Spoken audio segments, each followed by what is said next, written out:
It's like, what do you guys do? And perfect precision.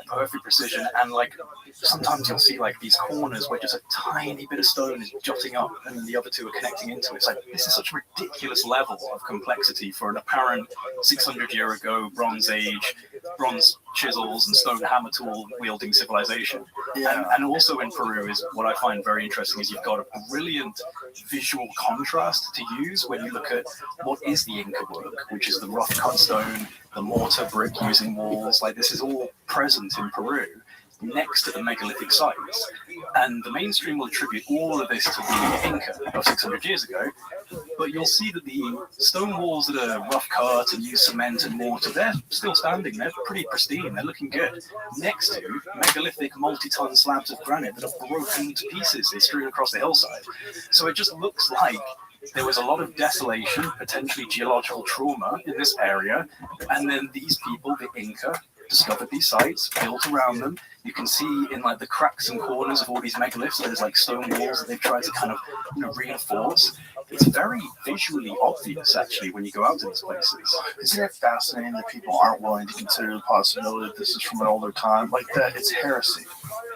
It's just such a knee-jerk reaction, man. Like, I think at the end of the day, we're still using models from like 1800s explorers, right? And it's like, what the fuck? Like, we've moved forward. There's a lot of contradicting evidence and data in a lot of these countries, whether it be Göbekli Tepe in Turkey or the potential infrastructure below the Giza Plateau, and then the incredible megaliths in Peru, like Sacsayhuaman. It just feels like what we're doing is rehashing the same status quo orthodoxy, and it's coming up against ever piling higher mountain of evidence. And one of the cool things that I got to do out in Peru was go to Sacsayhuaman, where they've got current archaeological digs going on through the Chincana project, which is an archaeological team out there, and they're doing digs, and they have actually discovered below, like 10 meters down into the ground, precision carved blocks of stone that are coming out of the earth. And this is where, in this region, in Cusco, the Andean legends are that there is a vast labyrinth below ground connecting Cusco to Sacsayhuaman, connecting Sacsayhuaman to the Sacred Valley, all spreading out across the Andean mountain range. And this is like an old legend. This is what the shamans and the sacred keepers of knowledge would say in Peru. We're finding evidence for it. We're literally going underground now and seeing that there are actually really precise elements of infrastructure below Sacsayhuaman, and they're just beginning to uncover this. I was one of the first to go down there and actually see these blocks myself, and it's just like, this is happening now. And, we're actually getting to a place where we can start to validate some of these forgotten myths and folklores, or if you want to call them conspiracies or pseudoscience from the archaeological side of things. It's being evidenced now. That's mad. So these tunnels and what is exactly the structure that's supposed to be down there, and what have they discovered? So it's supposed to be called the Chincana, the labyrinth, and there's a few different Chincana entrances around the region. How big is it supposed to be? Vast, multiple kilometers, is stretching from down Sacsayhuaman down into Cusco and then off into the Andean mountain range to the Sacred Valley. It's very similar to some of the stuff that they found in Egypt. Yes. Yes. And then what's interesting is you have the same hallmarks and signatures that you see in Egypt. So you see the stone knobs, these little protrusions that you get. I'm addicted to those, man, because they are all over the world. Do you have any theories? I mean, I've listened to a lot of theories. I certainly think that we should show an image of it. Yeah, like stone knobs. There's all these incredible, massive stones that have been somehow or another moved from a quarry, sometimes that were hundreds of miles away. They all have these weird nubs on them, and no one knows what they are. And there's a bunch of theories, like maybe they help them move. Yeah, there we go. You see them all over the place. And no one quite knows what those are. In India, you see them in Egypt, you see them in Peru. This is in Ollantaytambo in the Sacred Valley. This is one of the things that's so infuriating about people that are arrogant about gatekeeping information and being the only ones that are allowed to distribute the truth, Right. air quotes, Right. we're missing so much. Yeah. There's no way you really know. Huge gaps of knowledge. We're Huge. missing so much, and more time goes on, as Graham Hancock always says, shit just keeps getting older. And now they just push back the use of fire by 300,000 plus years. Yeah. Yeah. Okay. Yeah. Exactly. Like, it just keeps going. It's not going forward. No. It's going backwards. And anatomically modern humans, I think, have gone much further back now in time. They're looking at 800,000 years. Yes, plus. So, plus. Yeah. Possibly even a million. This is what weirds me out about these creatures. Like, human beings have gotten to the point multiple times where we were almost extinct. The Toba volcano, I think we got down to, God, was it 7,000 people? Is that like the low estimate? Damn, really? Yeah, it's a crazy story. Like, super volcanoes are unbelievably devastating to just all life, because it just changes the temperature of the earth, the entire surface, whatever doesn't get blasted out of the ground by the actual volcano itself. All the other stuff on the other side of the world gets fucked. Like, it just ruins everything. We got down to like a few thousand people. And then there was another time where one of these guys who came, God, I forget who that was as well. We were talking about the reality of glaciation, Right. and about what happens during ice ages and how devastating it can be. And they're saying that we had gotten at least multiple times in the history of the earth to the point where it was incapable of sustaining life. But within a few, like whatever parts per million of carbon dioxide are necessary to support plant life, we literally got to the part where there was almost impossible to support life. And then it rebounded, and everything's fine. So there's so much we don't know. Absolutely, man. So crazy to try to pretend that people 600 years ago made this. Because we know people 600 years ago lived there. We have a lot of archaeological evidence, and you have weird structures on top of obviously much more intricate and complex structures. Yeah, and again, they share the same signatures as places like in Egypt and India. They think you're a kook. Yeah, they do. And it's just a knee-jerk reaction. It's adherence to a status quo, and you get channeled through a very kind of fine wall in academia, and I think that it can be a real detriment actually to opening up your ideas and being a little bit more expansive with what could be possible, because you do get put into a very restrictive format in the traditional academic sense. Then obviously you have the pressures of funding and things like this, and you're not going to get the funding if you're talking about this crazy shit, and it's just like a self-fulfilling censoring, but it's with the rise of alternative media, we're changing the game a bit, because you can actually put a voice out there, you can put an idea out there. It's not completely stonewalled by the academic circle. They can't actually prevent people from discussing these ideas in an open media format like this. Right, and if you put a video like you did on X or on YouTube, people can, like the video that you did on the aliens, whatever they are, people can see the CT scans. Exactly. You see the CT scans, and you're automatically go, wait a minute, this is 1,200 years old? Yeah, So you're telling me someone faked this 1,200 years ago? Like, I don't think they can fake that now. You don't get, I don't think they could. Hollywood special effects guys, but then the composition of the actual, the bones and everything. Like cartilage and muscle tissue, and how would you fake that? Circling back, I texted Jesse to ask him for some insight on what he asked for. Yeah. So what he sent me was a screenshot of a book where he got it from. Thanks, I had to translate. Translation here shows science of insemination. Yeah, Jumana, I guess is the local word. So it's a local word for what that area is called. Right. And this is a book he found from that area, I think. And it says, Laboratory of Insemination and Cloning. What? That's what I'm saying. Look at all these terms. They use Yuma, is for semen. Yume equal verb to inseminate. Yumage, the science of insemination. Yumapaj, wise inseminator. Yuma, scion or clone. That's what I'm saying, bro. Jume, to clone.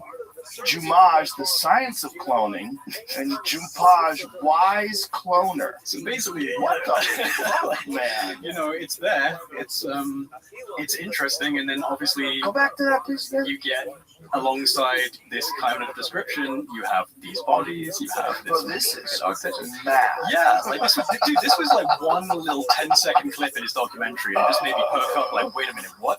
The name of the place is like a laboratory of insemination and cloning. And then getting a smorgasbord of different beings coming out of this area, right? What? Yes, he does add. I think he's speculating somewhat on the etymology, not definitive. But Oh, right. But yeah, I mean, it's there. That's why Jesse's better at this than me. I'm like, Earth done itself is there. Wow, But that it is so interesting. nuts. Yeah, it is interesting, and I think it does. Leads into what was happening on this planet a long time ago. It doesn't. It leads like my point was when I was getting to the whole super volcano thing. Yeah. What if something happened that wiped that species out? Right. Like clearly, there's no more Neanderthals, right? Whatever happened, whether it was us or disease or whatever killed them off, they don't exist anymore. We only have evidence of people that are bred with them. What is that thing? Is that thing maybe one of us, like another kind of human? Look, another kind of primate. Look how different we are than rhesus monkeys, right? Like we're all primates. We're so fucking different. Why would we assume that the ones that we found so far, including like, what did they find Denisovans like 15 years ago or something like that? Right. And then Homo juliensis, what was that one? That was just a few years ago. Like they keep finding these new versions of people. Not new, obviously. No. But long extinct versions of people. I think it's possible, and I also think that there's a potential. What if a particular subroot species of hominid decided to opt in for subterranean living, and they escaped a lot of the surface world traumas, and were actually able to kind of maintain their society? I mean, look at all of the weird evidence we have, these vast underground cities. Derek Cool, you would love to go there. My God, could you imagine? Said he just released a video on it. It's bananas. Can you imagine renovating your house and fucking finding that? Renovating your house and finding there's room for 20,000 people under your house. Would you say anything? I don't know. Yeah. I gotta think about where I live. It depends on where I live. If you live in a place where the government can just come and take your house, Yeah, I'd be worried about that. I would say it if I was in America. But if it was in America, what if I really like my house and now my house is connected to heritage site. the fucking archaeologists want to come, like, get out of my yard. Exactly. But I think about this, and I think about all of these different. Yeah, good. No, I'm happy to hear that. I'm fucking around. Happy to hear that. But it's interesting, and then you have the strange stories like from the Hopi tribe about the ant people that came during a time of cataclysm, and they brought them underground, and then they brought them back up. And there's a few like that. There was a really interesting podcast. It was years ago. I remember seeing this where they brought these two Amazonian shamans on the podcast, like full headdress. They spoke their own tribal language. They needed an interpreter in the room. And the guy asked them what they thought about aliens, and they didn't understand the question, didn't know what he meant by alien. He was like thumbing through this book, and he put up a picture of a grey, and the tribesman went, "Oh, that's Makunwapu. That's Makunwapu." And they had a whole story about how this was a human that became an ant that lives underground, and it can appear in the divine light, but you should be very careful with this being because it will take your soul underground, and you need a very good shaman to bring your soul back. And they were taking it real seriously. Like, dude.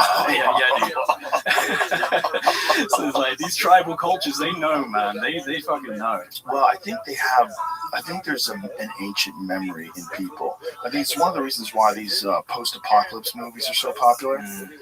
There's a lot of post-apocalypse movies where, like, people, they figure out how to make houses out of wood again, and they're surviving. They make little encampments, and they fight off the intruders from the outside. Real, like, Walking Dead type shit with no zombies. I think there's a memory in us of the surviving humans. I think there's a memory. And I think we probably have been through some terrible moments in the Earth's history where there was an enormous disaster, and we are the ancestors of the survivors, and I don't think there was a lot of survivors. No. In fact, I heard you talking about that the other day where you were saying about and it's something I agree with, the necessity for post-cataclysm, post-apocalypse. The strong men would inherit the earth. Monsters would inherit the earth, right?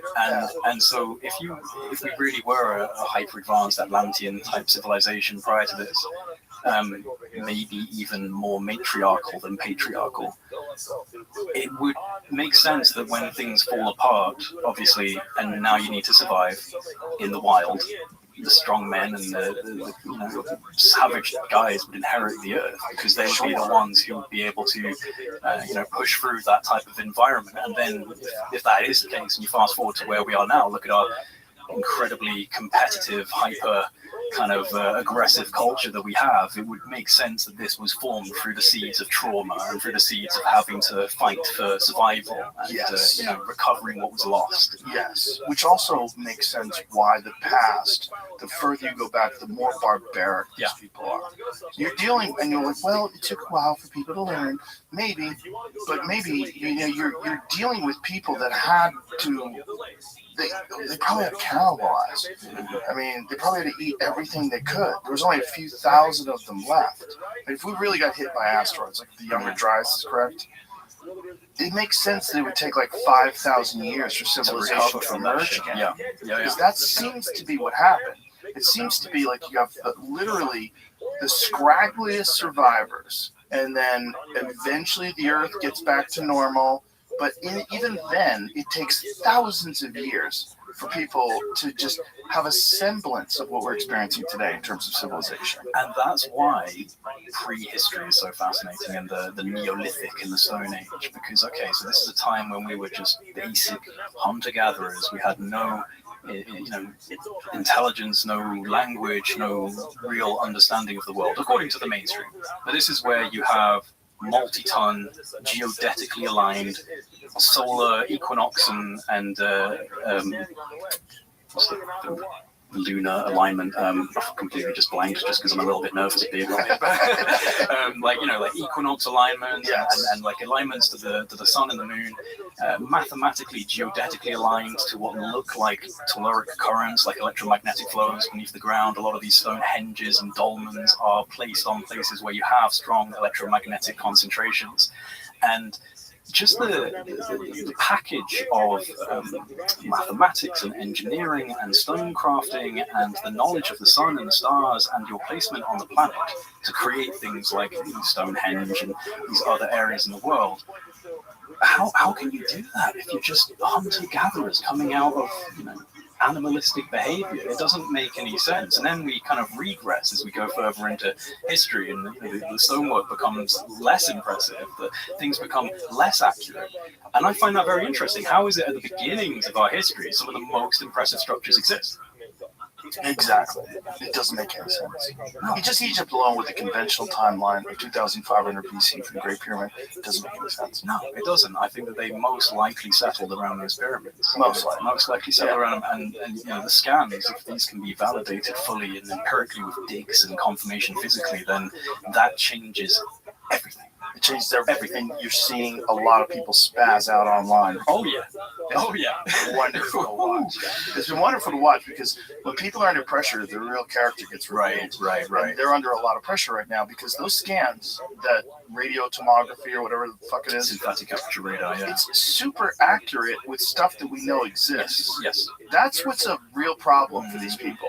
You want to believe it exists when it can map out all these chambers in the pyramid. You want to believe it exists when it can map out things that we know that exist 50 feet underground. You want to map? You're cool with that. Yeah. But 1 kilometer of subterranean. Yeah. Oh no. Also, no. multiple scans from multiple, like over 200. Yes, it's all the same message. Yes. They're getting the same message. There's pillars, enormous pillars. They have coils around them. What? Pillars with coils. All of them have coils. Yeah, dude. And the whole structure is like almost 2 kilometers deep into the earth. It's obscene. Like laterally as well, like 2 kilometers of infrastructure. It's like the whole underground. Explain. Help me out. Exactly. People with copper tools, help me out. And that was my frustration when it first came out, because when it came out, obviously I did some like research into the people involved in the Khafra Pyramid team. I found Filippo Bionde. I found his Harmonic SAR website where it has listed the things like the Mosul Dam in Iraq and the Gran Sasso Laboratory in Italy, places that they'd actually done scans prior to even the Great Pyramid, which was peer reviewed. Their 2020 scan of the Great Pyramid was a peer-reviewed paper. And then you fast forward to now, where they've got these ones, and you have people like, Flint Dibble on Piers Morgan going, it's bullshit, it's pseudoscience, it's never been done before, it's never been tested. And it's like, well, it has been done, it has been tested, it's actually got a patent, it's been peer-reviewed in a paper. Military applications. And Filippo Bionde, he works for the Italian government. Like, he's not some idiot. He's a very, very intelligent man, and he can speak on the science of this, like, articulately.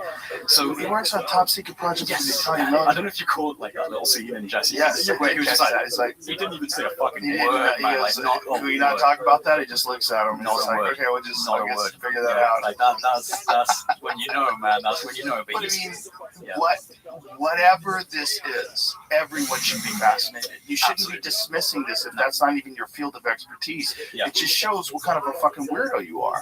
Like, what you should be doing is going, okay, how many scans do you have? Yeah. You have 200 scans of this? Show me more. Show me more. Tell me what's going on. Yeah. We should probably figure out what that is.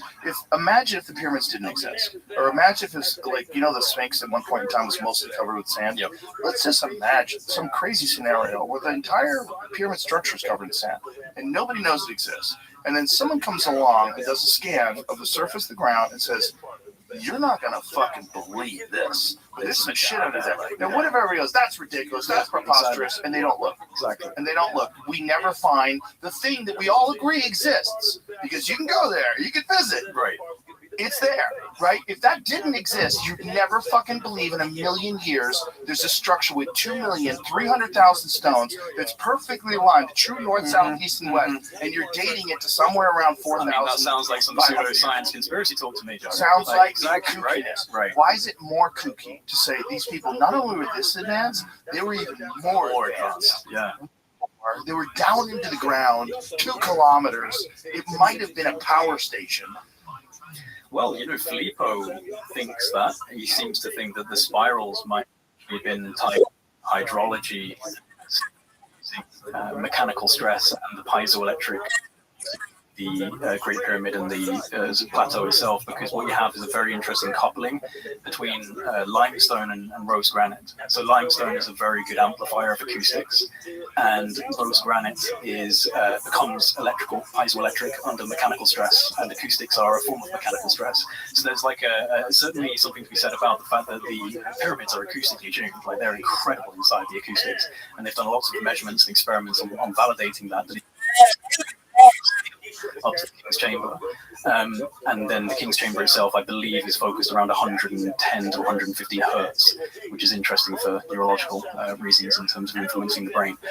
But on top of that, you have, again, this incredible coupling between limestone and rose quartz granite, where under the right conditions, you absolutely could get energetic responses from that.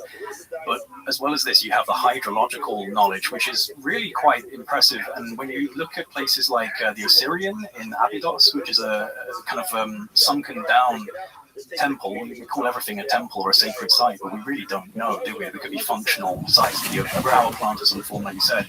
And the Osirian in Abydos, next to it, you have the Seti I temple, which is incredible. It's beautiful and full of calligraphy and hieroglyphics. And then you have this bare, faceless, megalithic place called the Osirian, which is sunken down into the ground, perpetually filled with water. So they've tried to pump it out, and it just into the water table, and there's all these different shafts and hydrological kind of components in this site that they don't understand the full function of.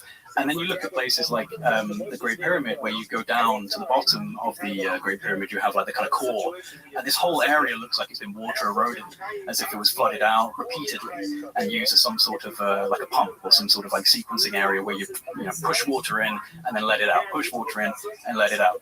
And so Filippo thinks that maybe these spirals bringing water up, and if you're 1,000 meters down, you're tapping into like ancient aquifers. So you could be drawing up a really impressive amount of ancient water. And I just wonder if, same with Peru, there's something incredibly important about accessing this kind of water in the real depths of the earth, and they seem to have a real interest in doing that. So perhaps the pyramids are in some way like, if these spirals are real, it's like a plug, isn't it? It's like plugged into the earth, connected down into these aquifers. Perhaps water as an energetic medium through the materials. I would recommend to anybody to check out Christopher Dunn's work. Oh, fantastic. I had him on the podcast, and he explained to us his theory. He's an engineer, Yeah. and he started studying the structure of the pyramid, and his conclusion was the entire thing was probably used to generate energy. Mm-hmm. And it's like, what? But when he breaks it down in terms of, I'll butcher the math if I even try, but in terms of the dimensions, the way it's made, and the fact that you could have something that was down in the basement that was somehow or another creating a resonance, Right. that would have this effect, the shafts would go out straight out into space, and the fact that there's evidence that they would possibly use these shafts to pour chemicals in, and it would create gases and. Well, this is pretty nuts. It is nuts, but I was not the last time I was out in Egypt, but the time before then, I was out there with a guy called Jeffrey Drum. He's got a YouTube channel called The Land of Chem, and he's all about this in terms of the chemical mass manufacturing that he believes was going on in the pyramids and these other areas. And we filmed all of the coverage of that. If anyone wants to go see it on my YouTube channel, taking us through areas in the Giza Plateau where you have an incredible concentration on the Giza Plateau of iron veins. And they all seem to be emanating from the pyramids. So if you go around the pyramids, you'll see these iron vein networks flowing out from the central point. And these iron veins are heading down into what are called these boat pits. When you say iron veins, so like iron ore. Iron ore. Yeah, it's deep in the ground. I mean, it's on the surface, so you can actually see the snaking it out and oxidize, and you can make it out, but surely it must be deeper as well. But it seems to be stretching out from the pyramids down into these. Like it's emanating from the pyramids. So his theory is that they built the pyramids. Yeah. His theory is that they built the pyramids on top of these iron veins, particularly because this place was getting lightning strikes frequently. Oh boy! Yeah, I know. It's a giant lightning rod, dude. I mean, these things are built in a way, and they were gold capped at one point. Right, and gold is a really good conductor of electricity for electronics. And the Giza Plateau is covered in these conductive iron vein networks, which the pyramids do seem to be built upon. Now, this is his personal theory, but he's an American who's been living out in Cairo now for about 6 or 7 years, I believe. He just decided to up and move out there and dedicate his life to exploring these places. And so he took us across all of these amazing areas and showed us things I'd never seen before in Egypt. But his theory on the pyramids is similar to Christopher Dunn in terms of some form of chemical manufacturing taking place. And if you know the original name for Egypt was Kemet, that's why this guy's got his YouTube channel, The Land of Chem.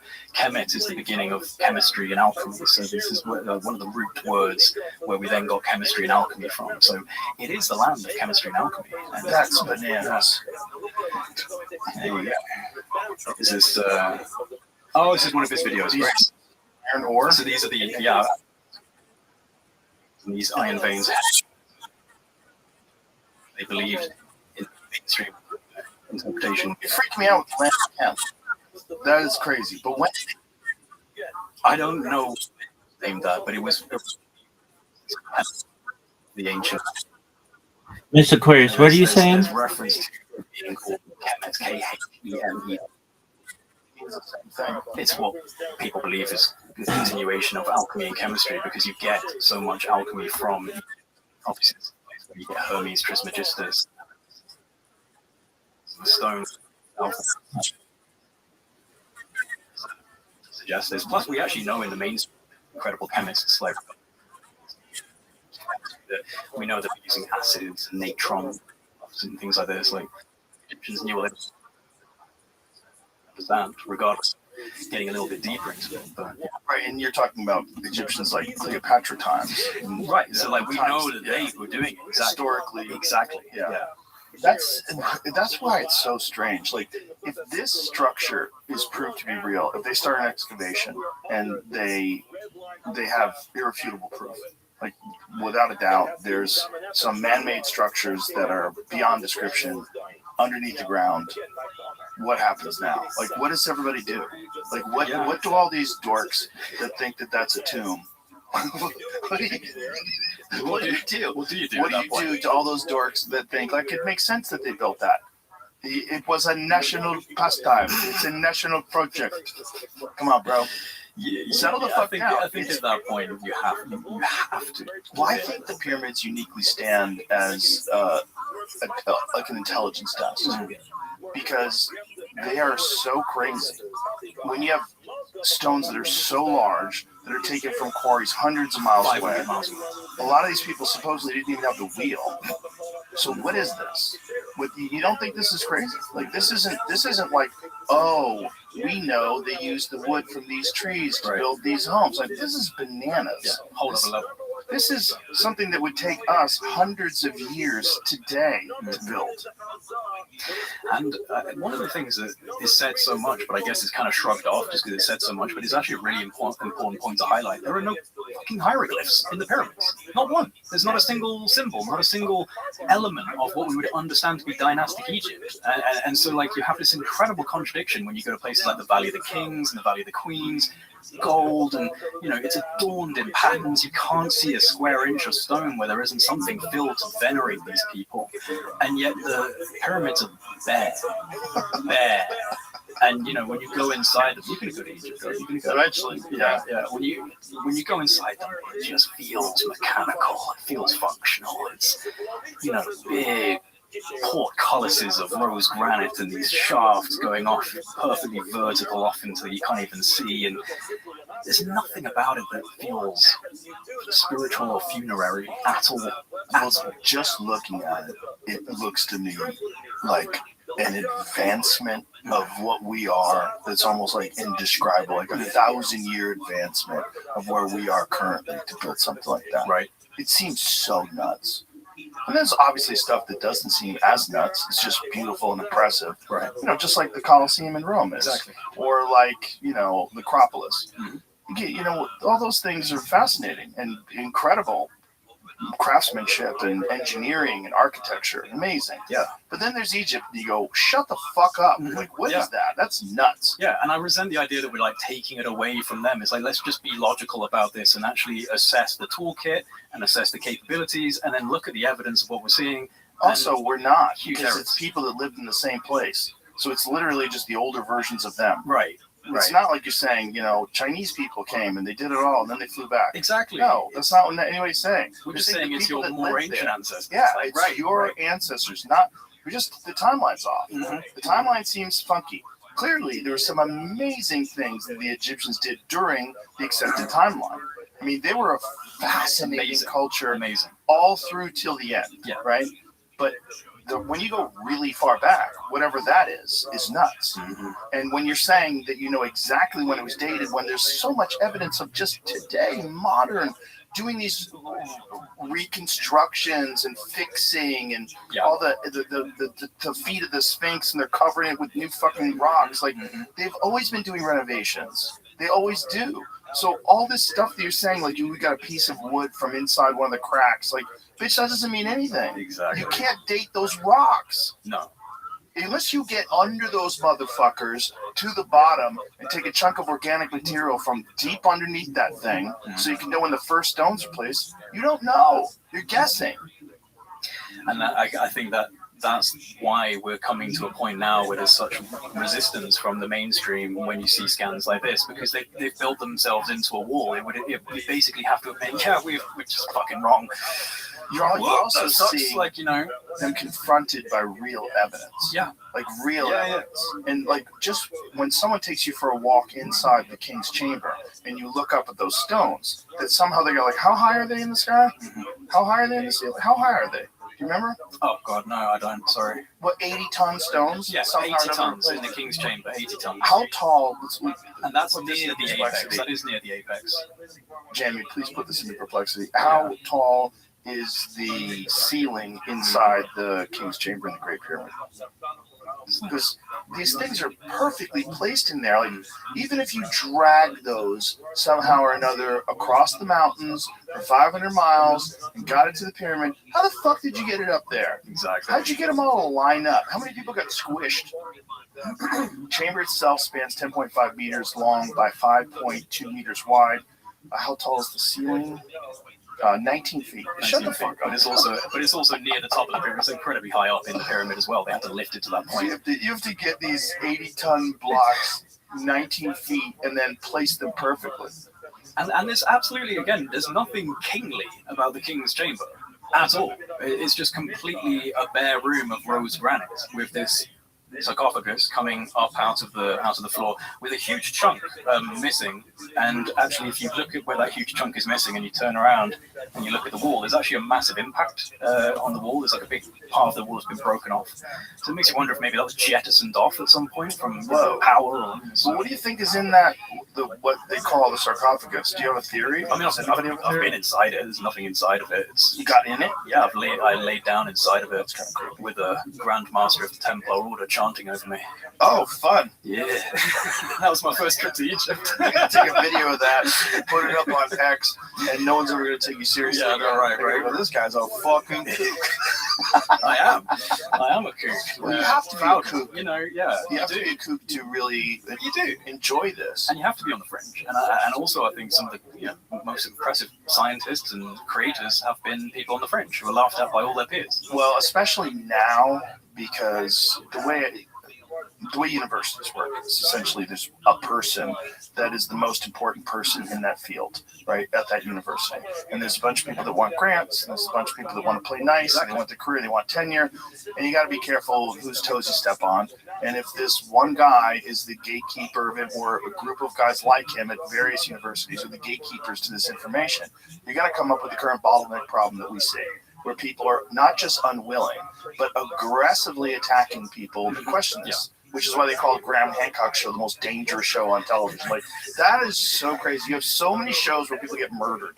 That's the best way to make a show go viral, though, isn't it? Best way to make a show go viral. Don't fucking watch this show. Like, you know what I mean? Great job. Great job on the They did a great job. Well, it does bring up a disturbing and worrying element of it, just how quickly the mainstream media in various outlets all aligned at once to call him everything from a racist to a pseudoscientist to a conspiracy theorist. And, it is an alarming kickback that he's taken in his stride. Profoundly. He's a wonderful guy. He's great. I can't wait to speak to him. I literally missed him by like 3 days when I went out to Peru. I was gutted. He was my first real guest. Yeah, he was, wasn't he? Yeah, me and him and Duncan. Oh my god, that must have been He flew I need in to rewatch right that. from England. We got him to drive to my house. Yeah. And then once he got to my house, we ordered pizza. We all ate pizza. I couldn't believe I'm hanging out with Graham Hancock. I was so giddy. It was like one of the first actual guests. Giddy moments, like, you're just like, I can't believe I'm actually sitting with this dude. Yeah, because the guests before that had mostly been comics. Right. Or some person that I thought was interesting. Some guy that I met at the Comedy Store. I'm like, what do you do? You're a therapist, and what do you give people? How's it work? Come on over. Come and talk to me about it. Yeah, I did a lot of those. But he was, I think, the first real guest. Was there like a choice, like a conscious decision for you to kind of like evolve it from just comedians talking shop to actually getting different guests on from a variety of subjects? Because I know you're a curious person and you've probably been researching these things even at the point before you were doing that kind of podcast. Clearly you were, but what was the natural evolution of that for you? Well, I was always into books about ancient history and whether it's like modernly commonly accepted narrative or Graham Hancock stuff. But I got into Graham Hancock stuff I think in the 90s. Fingerprints of the Gods came out, and I fucking loved it. I was so fascinated by it. I couldn't shut the fuck up about it. I would tell people, like, you got to see this. Like, I think this guy's right. I think we are a history with amnesia, or a race with amnesia. And then, of course, I watched Chariots of the Gods, that film, which I thought was very kooky and fun. It's very campy and fun. And here's the thing about that. I dismissed it for a long time, and I said it's nonsense. And I actually had lunch once. Eric Weinstein took me to lunch at Peter Thiel's house, where we talked to Von Daniken. And it was fun conversation, interesting. I'm talking to, he's a full-on true believer. Von Daniken? Fully. Of the alien theory, the ancient aliens theory. And I've gone in like multiple stages in my cognitive dissonance. And for a while, I was all in with the aliens. I hear you. I'm the same, though. And then for a while, I was like, no. There was an advanced civilization, and we're just a rebuilding of that civilization. And that's probably why we're so barbaric. And now I'm like, why are they mutually exclusive? Right. It could be a mix. Yeah, I don't think they are mutually exclusive. At one point, the gods walked amongst us. You know? Right. And that's when I see the things like the tridactyl mummies, and I'm like, okay. What is that? What are we talking? Why is Peru so weird? Why do they have artwork that you can only see from the sky? Like, there's a lot of weird shit going on here. Like, don't be so quick to jump. Exactly. So, but my point is, like, I have always been fascinated by stories. First of all, any subject that makes you ridiculous for considering it. I'm always like, what's that about? Yeah. Why is that Scratch ridiculous? that itch a little bit. Even the cookie ones, like ghosts. Yeah. Bigfoot. All the cookie ones. Yeah. I'm like, why? What's the resistance? I had a talk about Russian that? astronaut tell me a Bigfoot story. Yeah, Exactly. Pinch of salt, but he claimed that he'd been told this by a military guy out in Russia that they were in the rec room of this like Air Force base, and apparently, this is according to this Russian astronaut trainer at the Yuri Gagarin Space Center in Moscow, and he said that this Yeti Sasquatch type being apparently just walked into their rec room, helped itself to some water from the water thing, waved, and then vanished. I don't know. So this guy, what was his job? He was a trainer of astronauts at the Yuri Gagarin Space Center in Star City, Moscow. Bro, they probably dosed him up with I bet they did. MK Ultra drugs. Yeah. I mean, If you hold on to that kind of information, interesting they'll story. probably experiment on you. Mm-hmm. Yeah, they probably gave that guy some I've acid. never given the Sasquatch thing its due course in researching it. To be honest, I've been very dismissive of that. But maybe I have. Maybe, you know, I have. the I spent demographic years with. I used to have a Sasquatch Bigfoot footprint, like a cast, like a plaster cast on the desk. That rest in peace, Dr. Jeffrey Meldrum, who just recently died. I had him on as a guest on the show once too. He's so crazy. I asked him if he was so crazy, but in a wonderful way. I said, if you could cut a finger off to know that Sasquatch was real, would you do it? He was like, yes. I was like, what the fuck? It's your finger. Don't say yes to that. Just the information just comes out. You don't have to lose a finger. Damn it. It's just sitting there with half a finger. I think Bigfoot was a real thing. Yeah? I think that's why there's so, like... Do you think it was just like some sort of like branch of creature? Because there's so many people think it's like an interdimensional being or... It could be that too, but I think it's Gigantopithecus. Yeah. Gigantopithecus was an absolute real thing that we didn't even know existed until I believe it was the 20s. Yeah, around then. Back finding its teeth in an apothecary shop in China, and they started researching it and finding where the dig sites were. And, they found jaw bones that indicate that it was bipedal. So this is a bipedal hominid that's 8 to 10 feet tall. Yeah. What is that? That's Bigfoot. That is Bigfoot. And that's probably, and also this thing 100% lived around modern human beings. Like what we are today, it lived around us. So imagine you see one of those things. Well, first of all, you're going to fucking run like hell. You're going to have stories. This thing lives in the woods or in the jungle. Stay out of this spot. That's where this thing lives. And that's going to be passed on from generation to generation to generation until even after they're gone, now it's just a whisper. Now it's just a thing. It's a mystery man that lives in the woods. Are they like antiquated Bigfoot stories, like outside of just modern? Yes. Yeah. Oh, without a doubt. Yeah. Especially Native American cultures. Oh, that's what's interesting is like Native American tribes. There's multiple, obviously, many different tribes, many different languages, right? They all have a word for this thing. Let's put this into perplexity. Yeah. How many different Native American names are there for Bigfoot? Because I believe Sasquatch is a Native American. I don't know which tribe had that, but there's multiple different names for this hairy creature that lives in the woods. But they don't have names for like a giraffe that lives in the woods. They don't have like other mystical animals, mythical creatures. They just have this one. Yeah. And this one is a fucking weird one. Well, that's what I mean with the interdimensional aspect. It's treated different from just an animal, even if That might be real too. This is part of the problem. Yeah. It's like we might be dealing with multiple different things. It might not even be Gigantopithecus. Sasquatch, Skookum, that's right, I've heard that. Oma, that's right, there was a movie called Oma. The guy who did the American Werewolf in London. That's just the last word to say when you see a Bigfoot. Oma! Oh, yeah. Chai Tanka, Big elder brother. 70 to 80 names. Wicked cannibal. Oh boy. Windago. Wicked cannibal. Yeah, Wendigo. I've heard that one. Wendigo. Yeah, I've heard that. And Yetisho. How to say that? Yetiso. Yeah, Big Yetiso. God. And that's a Navajo. Navajo name. So there's a bunch of different. There's a bunch underneath that too. Yeah, like so it's about 70 to 80 names when accounting for Right. variants across 50 tribes. Okay. And it's the same with the alien graves, like the ant people. Yes.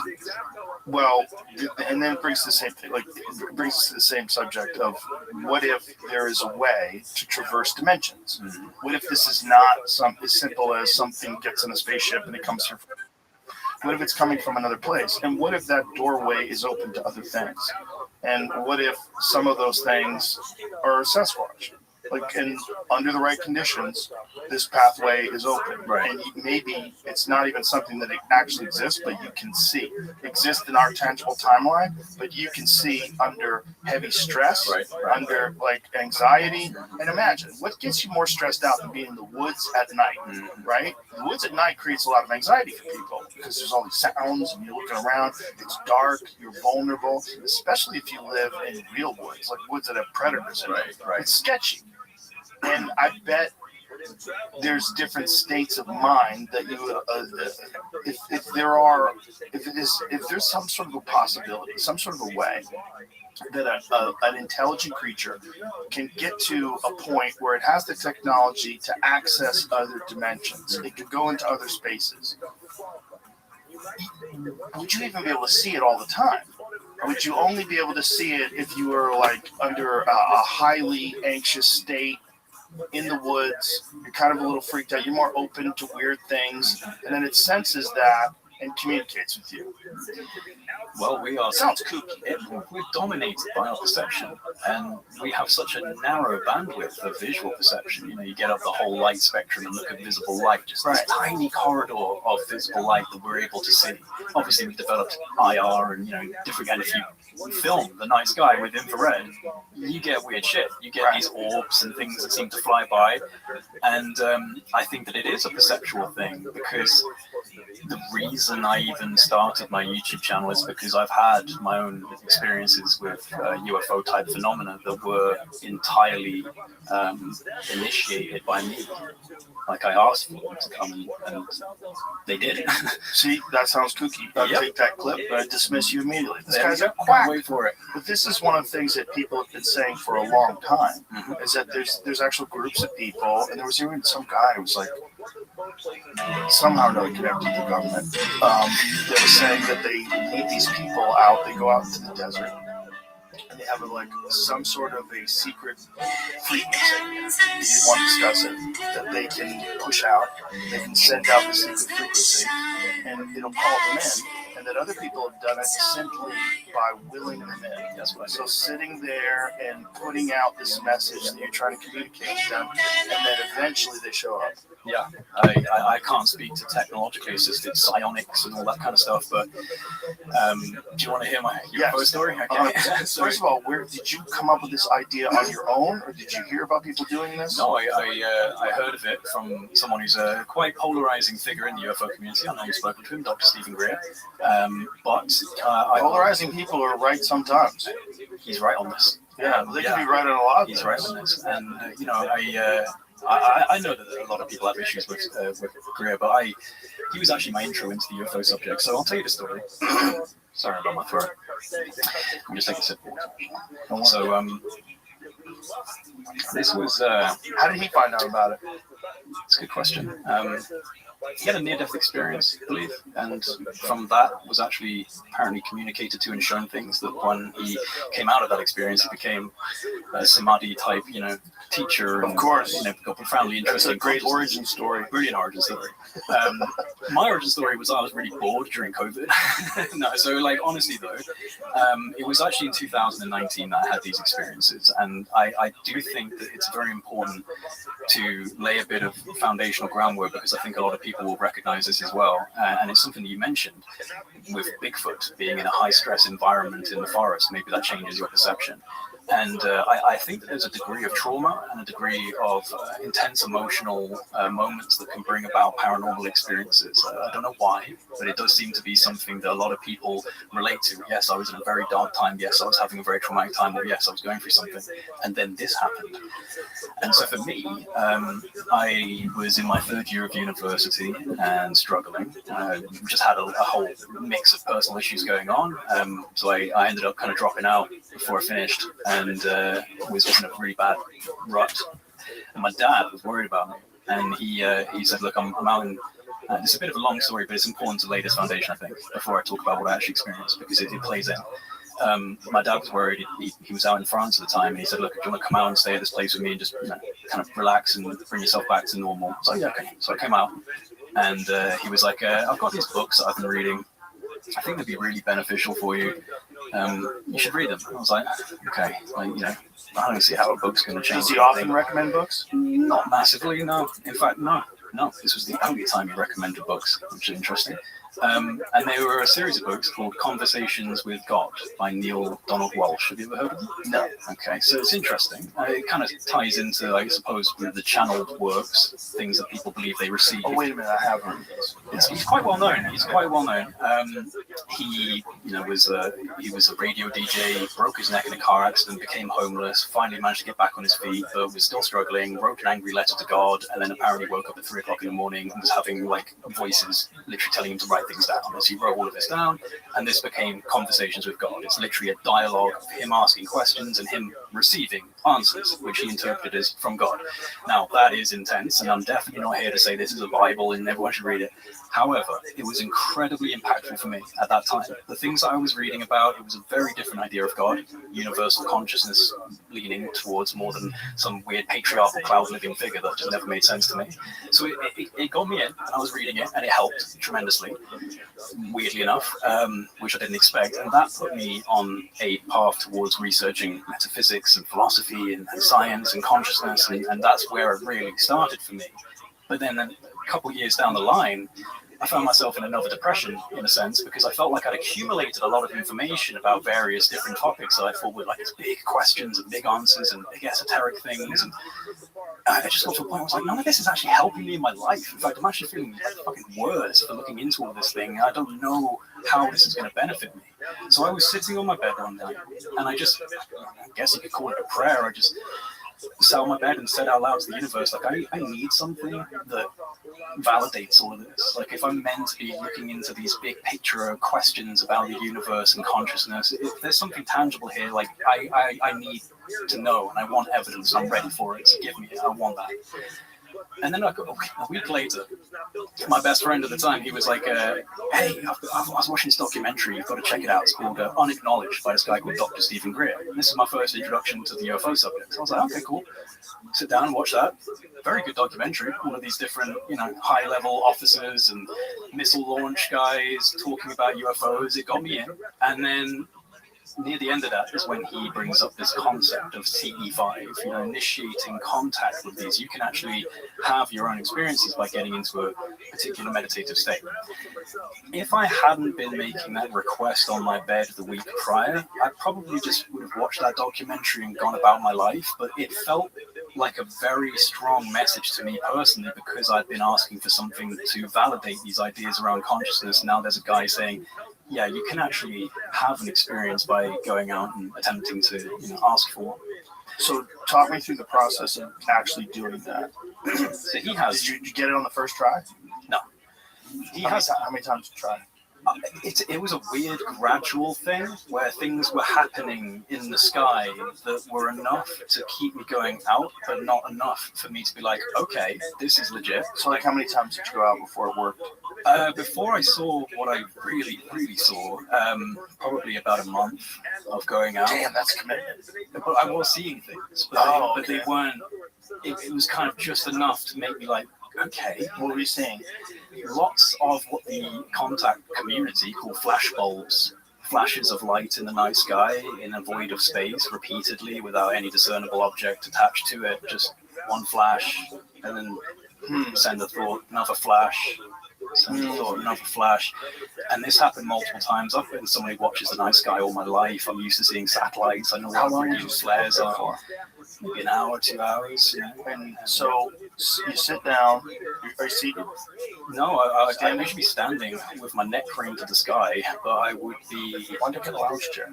I don't know. I don't think about things properly sometimes when I do. Just lay down on the ground. Just lay on the ground. So you get a better view of the sky. Yeah, but it's cold in England. And it was mildewy on the floor. It was not. That's hard. Yeah. But I was essentially, because of, again, asking the universe for something. The universe seemed to be giving me some sort of response. It kind of lit a fire up under me, and I started going outside. And honestly, a lot of people, like even Bria, has this incredibly complicated method using samadhi and doing various things. I didn't do any of that. I just breathed in through the nose and out through the mouth until I felt very calm, and then began to very clearly model my thoughts around the concept of I want something to respond to me. And then I would essentially visualize that was emanating from me, that these thoughts were emanating from me. And it didn't take very long before I'd have flashes of light in the sky that just seemed weird because I've never seen anything like that, or an incredible influx of what look and behave like satellites, but just at an incredibly high level, which is like, what's going on here? And it just felt like a kind of step-by-step progression until in August of 2019, I had 4 incredibly vivid and real experiences with orange orbs of light. Really profound. What was that? What happened? So I was outside. At this point, it had become my routine. It was in the summer of August, and it was relatively warm, so I was out doing this quite a lot, seeing little flashes, seeing things in the sky, trying to figure out what exactly it was that I was seeing. And I was standing at the back of my garden looking towards my house, night sky, crystal clear. And I saw at the beginning a flash of light in the corner of the sky. So I looked over and I saw this flash, another flash, another flash, and it was just blinking, but it was static in space. And then it started moving down. Every time it blinked, it would move further down. And I was observing this. And then it settled above 2 stars and kind of created the apex of a triangle. And it was just flashing above these 2 stars. And I was watching this for a while. And it happened for long enough where I just decided, all right, thank you, whatever you are. I'm just going to keep panning around the sky here and looking around. And as I panned my head, I saw that there was a cloud, but I didn't really look at it. And I turn around here, come back, and I see this cloud again. And this time I really look at it. And this cloud, Joe, had, so strange, it's like a dark cloud, but when you stared at it, it had a staticky appearance. It's very hard to describe other than imagine a light overlay of TV static. There was particles, it was agitated, it was shimmering. It was something, not a cloud, certainly not anything I've ever seen in my life. And if we pretend this microphone is my house and this cloud is here, it's drifting this way. So eventually it's going to drift past my house and go this way, at least according to its natural trajectory. It gets to my house and it does a right angle turn. And it starts coming towards me. So eventually it's going to be above my head, this cloud-like formation. A cloud does a right angle turn in the sky. Abrupt, as in 90 degrees. It's going like this, and now it's going like this towards you. High up in the sky, but it's now in my path. Complete 90-degree shift from its trajectory. And I saw it like a jarring, now it's going this way. Okay, so at this point I'm rooted in place. Not really scared, but I'm shocked at the fact that this thing did what it just did. And I'm watching as it's coming closer and closer, towards where I'm going to be. Eventually it's directly above my head. It sounds so crazy. And Terence McKenna said something like this. He was like, if you tell the unvarnished truth about a UFO experience, you'll be taken for a fool. And it's like, it's true. If you just tell people what really happened. But this is what really happened. So this cloud comes above my head. As it's directly above my head, this cloud like sucked into itself as if there was a central vacuum, a central point where it just got sucked into itself. And it revealed a triangle formation of about 25, maybe 30 orange balls of light in a triangle. And this triangle, basically the cloud went, triangle was revealed, it kept moving. I had to turn around and watch as it went off in this direction. And as I was watching it, I could see that some of these orbs were actually swapping formation, swapping position in this formation. And that was the first time I saw them. I saw them 3 other occasions, all within the space of a month after this. Weirdly enough, I woke up the next day, and this is the only element of the story, as crazy as the whole thing sounds, it's the only element that makes me personally uncomfortable. I was getting out of the shower, and as I was drying myself off, immediately noticed where this tattoo is now. There was a triangle mark of three red marks, one here, one here, one here. Very vivid, like Then you covered it up with a tattoo? well, it faded. It Did you faded take over pictures time. of it? I have taken pictures of it. Yeah. Is it clear? Yes. Can I see it? I can try and find them. Yeah, I haven't got my internet on right now. Jamie, if you go onto my X account and just type in J. Anderson marks on arm, maybe that will come up. I'm sorry, I should have really sent that ahead of time, but I do have images online. People have seen them, and I've discussed it many times. Did it look like a wound? This is the thing. Like a tattoo? So 3 red marks. No bump, no scab, no itching, no feeling of discomfort. There was a slight shine to them, as if it was almost like a healed over burn. And this was very vivid. It didn't dissipate for over a year. It was on my arm for about a year before it faded away. It eventually faded away. And then I got home, it's Trismegistus tattooed on my arm. But weirdly enough, I got this tattoo and then got invited to Egypt. But yeah, I had these experiences. I had another experience where they came down and hovered above my house. Can I ask you this? So these orbs, Yeah. There you go. Thanks, Jamie. Thanks, man. That is. Yeah, It looks like you burned 3 cigarettes in your arm. that's what some arsehole online definitely claimed, but I didn't. Well, that's what I would say too. Yeah. Online. That's crazy. Yeah, this. I noticed it immediately. I'm not particularly comfortable with it. I don't know what it really means. I'm a bit of an idiot, Joe, because I should have gone to a dermatologist. I should have actually had someone You look got at it. branded like cattle, son. Well, that's They kind branded of what you. I think. And at the same time, Let's keep an eye on this one. can I even be mad at them? I was like, show me, give me evidence. I want to sign. Well, fuck it, fine then. Right. There you go, dude. I would say whatever that is on your arm, who knows? Maybe a dermatologist can explain it. It's just a coincidence. But the actual thing itself is far more interesting to me. And because one of the things that people always say is, if they were out there, what wouldn't we see them? Like, God, if they could come here from another dimension, or if they can come here from another planet or another solar system, don't you think they could probably hide? Like, we're pretty good at hiding. Like, don't you think we have technology right now, like the stealth bomber stuff, that diminishes the radar signal? Exactly. You can't pick them up on radar. So why would it be impossible to somehow or another manipulate your visual field, project what looks like clouds on the outside?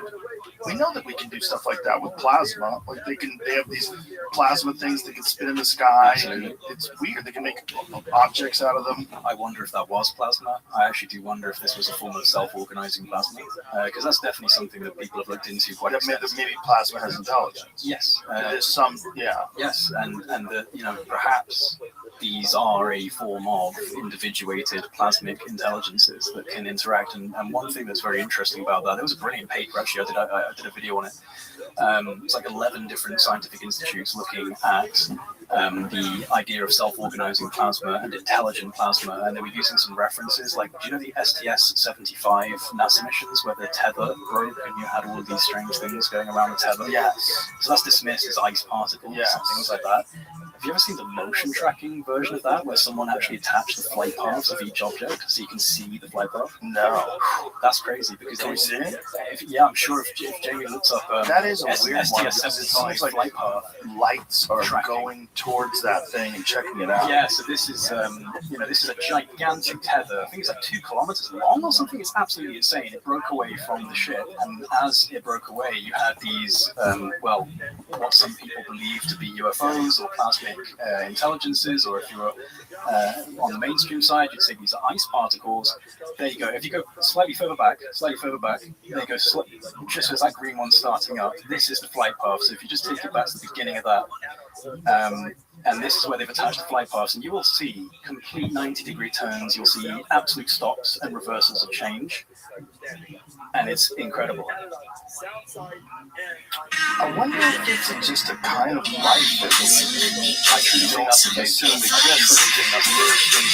think so. I really do. like the things they find with these volcanic vents at the bottom of the ocean, like, oh, we didn't know that something could survive down here. Or there could be a type of life that survives in the void space. And it wouldn't be a biological thing. It would be some form of energy or life. Apparently what all the spooks were telling Tom DeLonge when he went to the Pentagon, there's amoebas in space the size of whales, and that these things were essentially told him? Yeah, I remember when he was on Fade to Black, and he was talking about that there are these amoebas in space that are like. Well, why would they tell him? And then he goes on those shows and tells I feel like that's the type of guy that you tell some things that you want to get out. Yeah, and it doesn't necessarily have to be true. No. As a matter of fact, it's more fun if it's not true. And make him say as much kooky shit as possible so that the stuff that he's going to say that's true looks ridiculous. And now all of those guys who gave him that information are on the age of disclosure. Exactly. Yeah, we should trust them. We should trust all of these governments. It's fun. If you're playing, it's like the world is a gigantic escape room. You're playing a bunch of weird puzzles and you're trying to figure it out, but nothing is what it seems. I think nothing's as it seems. I think with Tom DeLonge and the UFO subject and To the Stars Academy and all the things that have happened since like 2017, New York Times, it's I have opinions on it, because I think I might be the first guest that you've had on that wasn't already quite established. So I've had to work my way up through social media, through the interactions in the community, to personal relations with people that aren't big names or anything like that. I've had to work my way up it. So I've seen and been exposed to things that perhaps people like Jerry Corbell and others who are already quite big names haven't seen, because they're too big. They don't need to be on social media looking at fucking comments or what's going on in the X space. But if you are like that, you start to notice things. And so what's interesting to me, despite what anyone wants to say about Stephen Greer, and I've got my own issues with Stephen Greer, what's interesting to me is that the only person really who was making noise prior to TTSA was Stephen Greer. He was the one that was putting out Netflix documentaries that were getting seen by millions of people all over the world. And he was saying, these are black budget illegal programs. This is a anti-congressional crime against humanity. We need to be busting down the doors. This is not exactly what they would want to hear if they were inside the national security state. There's this guy out there saying this. What do you do about that? Well, do you know how Tom DeLonge got linked up at the very beginning to all of this? No. So he's always been a UFO guy, and because of his background and money, he was able to secure connections, and he was very friendly with Greer. He was best buddies with Greer at one point. In fact, there's a video of him when he was quite young. He's pointing out all of the UFO witness tapes that he's got in his library. It's like, these are all, I'm holding on to these for a guy. He's got like 50 whistleblowers bringing this all out. This is before Greer kind of make the announcement, so it's obviously Greer. And Tom DeLonge is on Fade to Black in, I want to say, 2015, talking about this, where he tells the story of how a friend of his, Lockheed Martin, calls him up and says, hey, we're having a family and friends meet and greet over at Lockheed Martin. Would you want to introduce the bosses to the stage? And he said, yeah, but I want 10 minutes with the bosses afterwards. And they were like, okay. And so he went and he introduced them on stage, and then tells the story of being taken through these white noise corridors and down into this place where eventually he was chilling with the guys at Skunk Works, and these big directors are all sitting in this room. Okay, what is it you want to talk about? This is where he pitches To the Stars Academy of Arts and Science in this framework. And what's interesting is on the radio when he's talking about this, he's saying you have to approach these guys like you want to be of service. I was saying, I'm being of service. I want to help. So you've got a disruptive rogue person out there, Stephen Greer, saying all this stuff, causing commotion. What do we do about that? I have no idea. Suddenly, in walks a rock star. Use me. Because that's basically what he said. Use me. I'm happy to do whatever it was. I am your conduit into the public. Now, no disrespect to Tom, I've met him. He's a lovely guy and he's very passionate about the subject. But I do think he was used. And what you get from there is the Tuna Stars Academy platform. Suddenly you have this official kind of green-lit disclosure, very soft disclosure. There's nothing like Stephen Greer's disclosure. And we're all being encouraged to partake and support in this very, what should we say, curated method of soft disclosure for the people. I think that they were very worried about what type of disruptive truths might come out before it was time to talk about them. And then suddenly Tom DeLonge was a very useful medium for communicating this. And when you see things like the WikiLeaks emails between him and John Podesta, where he's literally saying this is about bolstering PR for the military-industrial complex from a disenfranchised youth, and the generations of youth today don't trust the government. We want to change that. We want to change the perception of the military and the government. He's literally emailing John Podesta about this. So it's very clear that at the very least he was This bitch is still doing things? the messenger of whatever message they wanted to give him. And it just so happens that that message completely counteracts what Greer was talking about in terms of classified black budget programs. Have already cracked reverse engineering. We cracked anti-gravity in October 1954, this kind of stuff. It's like complete reversal of that narrative. Interesting. Yeah. Interesting. Well, it makes sense. That's what's the term? Useful idiots? Useful idiot. Yeah, they love doing that. Yeah. I've said it before, I'll say it again. I know I've had people on this podcast who are doing that with me. And I know they were coming on saying a bunch of nonsense. But you have to let them talk because, For sure. The truth comes out in the wash. For sure. And I think what's interesting about the age of disclosure is this narrative of the reality of what happened. If it did happen, there's lying to Congress, there's misappropriation of funds, you're going to need amnesty. And so this is the narrative. This narrative is we need amnesty. It's like, it's kind of a smart way to do it, right? Do it in a documentary, have all these people that are probably implicated in some way say we need amnesty.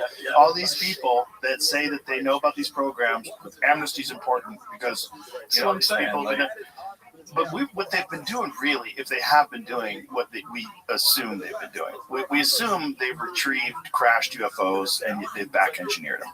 We assume they've used that technology. We assume they're aware that there's non-human intelligences that are far beyond our technological capabilities and that we interact with them. You've committed a crime against humanity by not telling people that.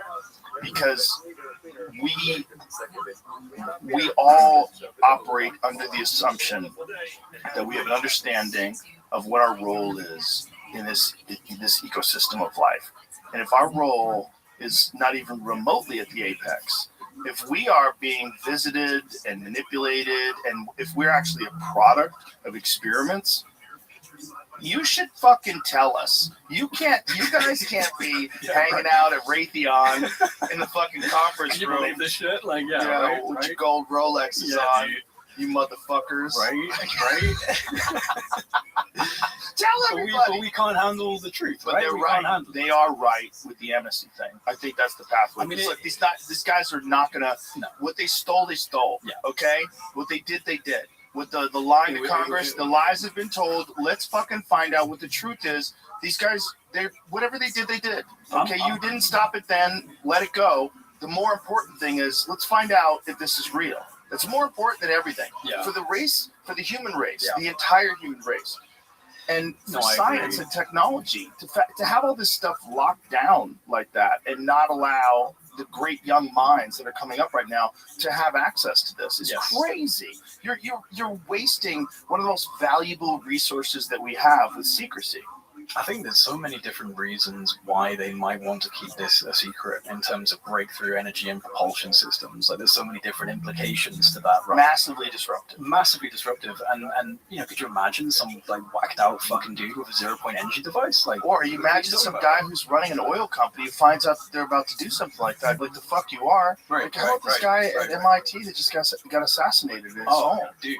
The wet works in the corporate world is very real. This is very real. This guy was one of the more disturbing theories he had was that not only is the shift of the magnetic poles that here I'll send it to you, James. Yeah. But his take on it was that the shift of the magnetic poles is necessary in order to maintain. Well, I don't want to fuck it up. Or like a natural Earth cycle Yeah. that has to happen. I'm sorry. I'm trying to think and look it up at the same You're time. good. Here it is. I'll send it to you, Jimmy.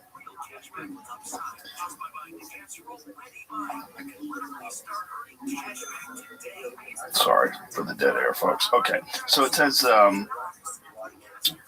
the assassinated MIT plasma scientist warned that Earth requires periodic magnetic reversals to sustain its field. Interesting.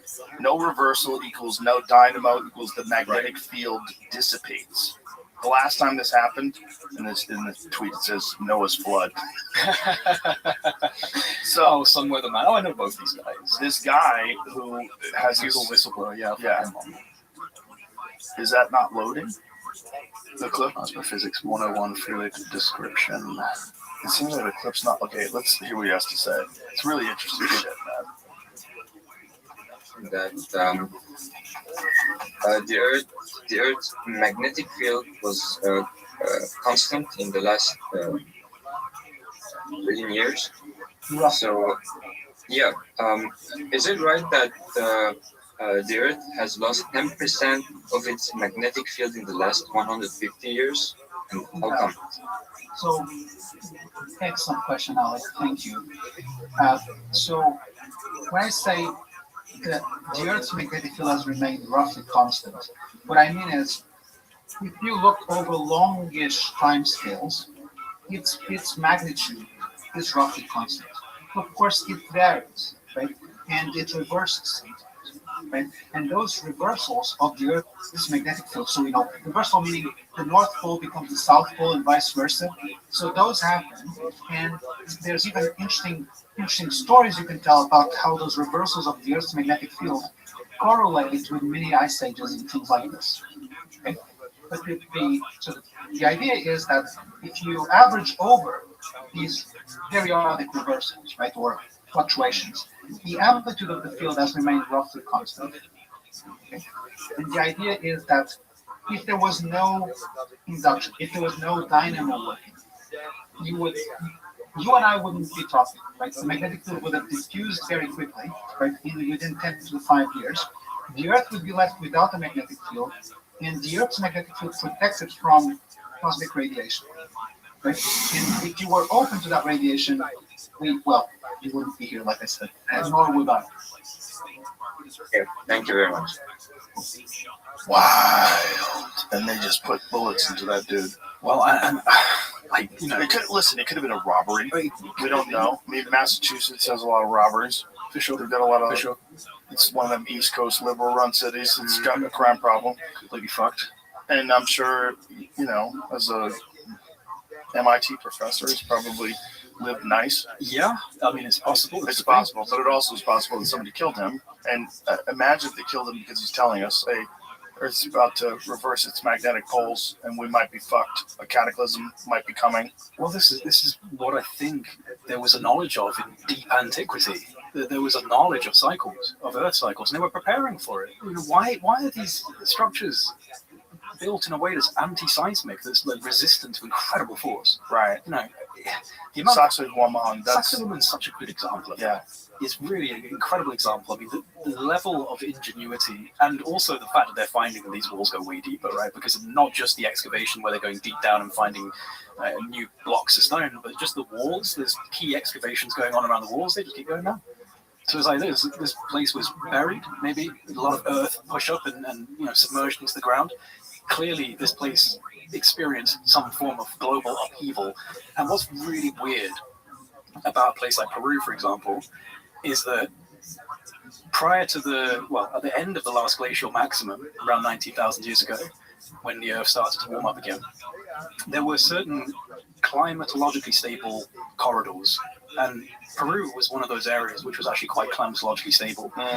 So at the end of the LGM, the last glacial maximum, to the Younger Dryas, it's about 6,000 plus, 6,000 and change.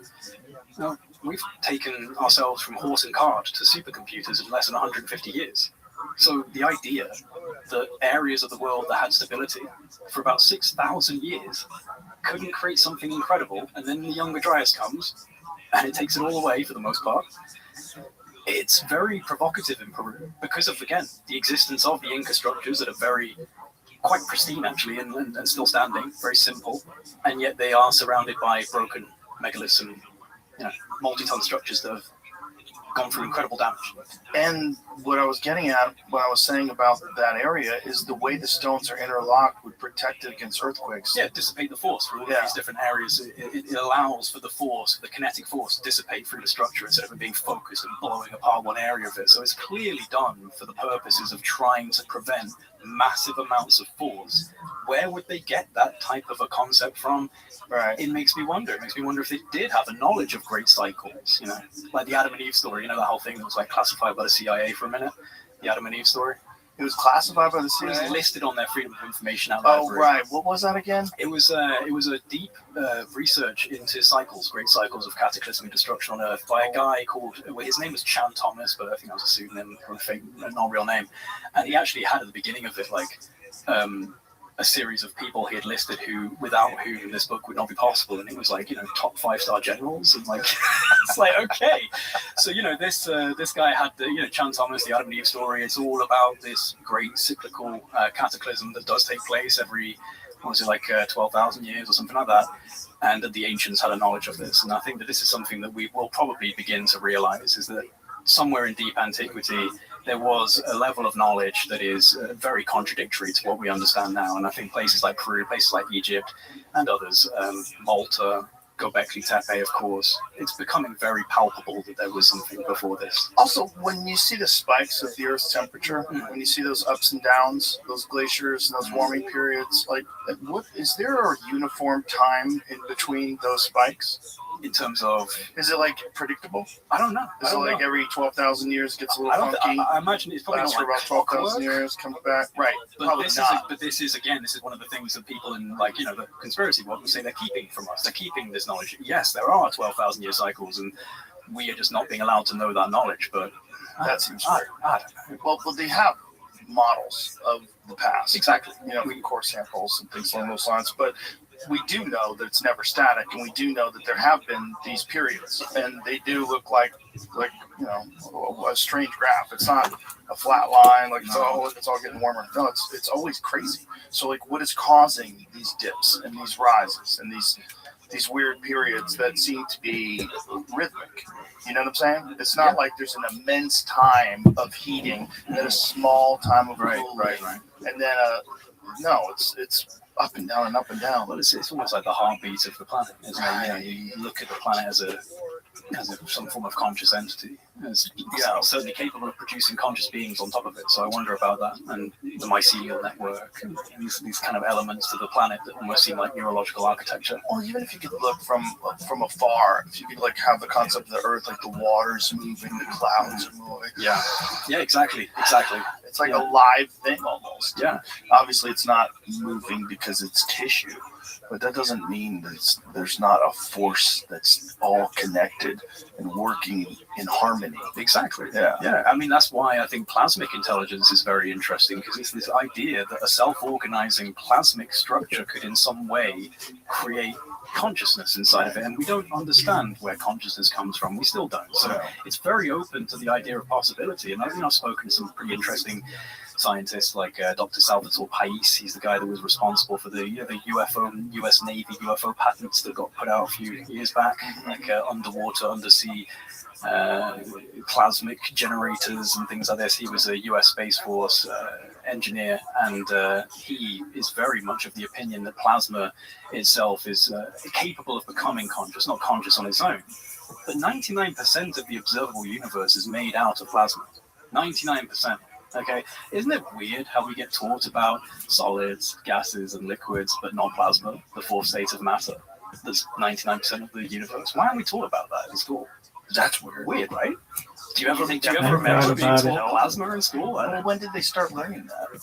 Well, I mean, I don't know, but it's certainly before my time in school. I didn't get taught it. You know what I mean? So why would they? Are you Are you saying that they perhaps are hiding this? I think that there's things within plasma physics that are so novel and exotic, like these self-organizing EVOs, exotic vacuum objects, and the science that they're studying. Have you ever heard of the Sapphire Project? No. It's kind of gone quiet now. Hal Puthoff got involved with it for a minute, where they're claiming to bottle the stars, and they're creating these plasmic, self-organizing plasmas inside these chambers that they were claiming could transform metals from one metal into gold, or like transmutation of elements and complete revolution of propulsion and energy. Then it just fizzles out. I always wondered about that. There's With something to alchemy. plasma. Why were people really trying to make gold? That seems so crazy that you think you could make something like that. And I always wonder, did maybe somebody used to make it and they have like this story of how people used to make gold? Like if there was, like imagine the caps of the Great Pyramids are in gold, right? And what if they made that gold? Right. Like what if they had gotten to, it's not impossible to assume, like if the earth creates gold, it's not impossible to think that we could take the elements of the earth and create gold as well. There's got to be a way to do it. Is there a way to create gold currently? Oh, yeah, that's a good question. Let's put that into our sponsor sometimes. How do you make gold? Well, let me show you what I asked. The combination of gold automatically brought up ancient Egypt metallurgy. Blending four classical elements. Whoa.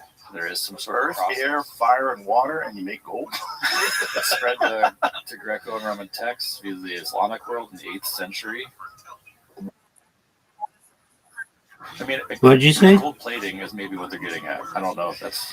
Unless they were trying to create. Alchemy What'd you say, is Mr. Aquarius? Also kind of personal alchemy, soul. And Are you it's not sleeping? always necessarily meant as a physical thing, turning base metals into gold. It's more about turning you, base human, into a golden person. Like a lot of the times in alchemy, it's more about the personal development of your spirit, your soul. Maybe, but they're clearly talking about metallurgy. Oh yeah, I mean like right here. So, but I mean, if gold was a valuable, if it was a valuable part of technology, which it is, and it had conducting aspects to it, it's very conducive, or it's good at conducting. Conductive, yeah. And you can make it. Modern methods. Particle accelerators like CERN's Large Hadron Collider achieve this by slamming lead nuclei together in near-miss collisions, generating intense electromagnetic fields that eject 3 protons from the lead, 82 protons to form gold, 79 protons. Wow. The ALICE experiment detected up to 89,000 gold nuclei per second during lead runs, totaling, or lead runs, I'm not sure which one, totaling 29 picograms over years, trillions of times less than needed for visible amounts. Whoa, that's crazy. Trillions of times less than needed for visual amounts. In early 1980, Glenn Seaberg transmuted bismuth into gold isotope using carbon and neon beams at Lawrence Berkeley Lab. So maybe they use the pyramids for lightning strikes to create gold, iron ore streams, and next thing you know, you get gold. That's why I had so much gold. I mean, who knows? Who knows what they figured out? We should be able to ask these questions and not be. Well, it's certainly fascinating. It's certainly fascinating that people have been obsessed with the possibility of making gold.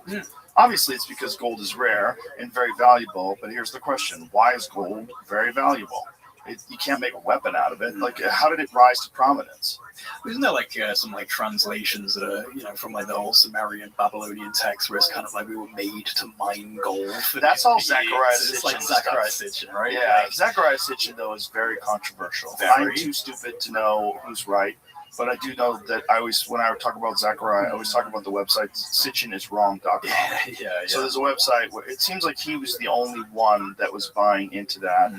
And when I talk to Wes Huff, he doesn't even think that Zechariah Sitchin can actually read Sumerian. Just fucking guessing. Well, it might be a little,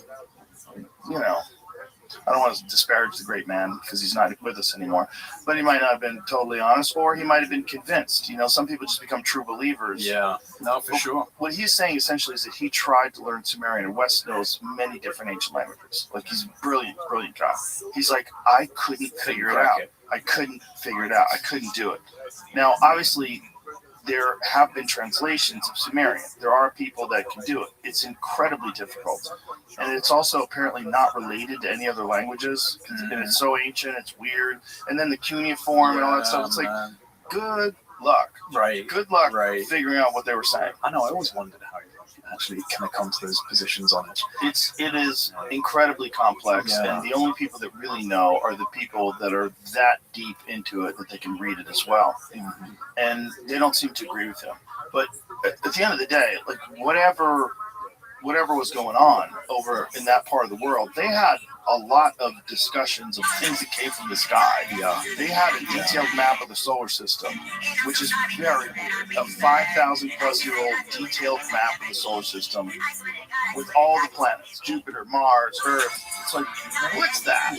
What's that? How are you achieving this? What are these giant people with monkeys on their laps? And What's, like, you know, what's Gilgamesh holding a lion like it's a little cat. Yeah. And loads of statues. And, you know, Why do all these dudes have wings? very, very typically dismissed as kind of like, oh, it was just an intellectual giant, or a giant of power and regality. And it's like, okay, but there's a lot of them. There's a lot of references all across the world. Interesting. And Mr. Aquarius, what are you saying? This is the reality of fossils. yeah, This is the reality of fossils. There is a tiny, tiny amount of all the things that die that leave a fossil. right. Most things don't leave a fossil when they die. They get absorbed by the earth, eaten by scavengers, bacteria, you rot away, the sun bleaches your bones, and it's over. So within a few hundred years, there's nothing left.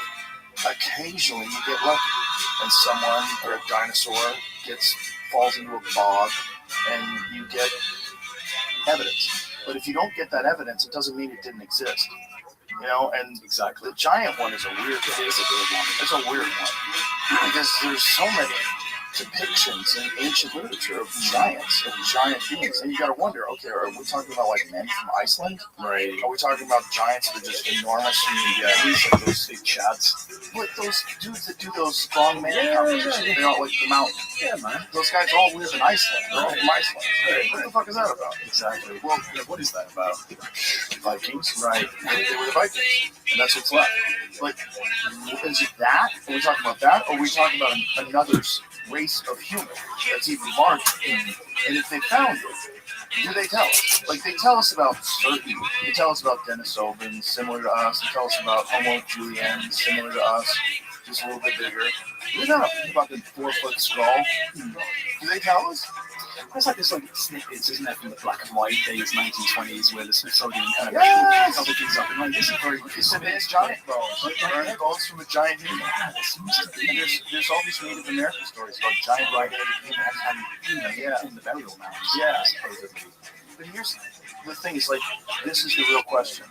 Would if archaeologists stumbled upon a 4-foot head and they were under the guidance of the university, would they shut it down? That's such a good Would question. they release it? I am fascinated by the fact that I have to ask that question. Because I would assume that if archaeologists found it, of course they would release it. Like, we have found evidence of a giant, like a giant human being, and this might be the first ones you find. There might have been a whole race of them that existed 20,000 years ago. Yeah, Would they tell us? I don't know, Joe.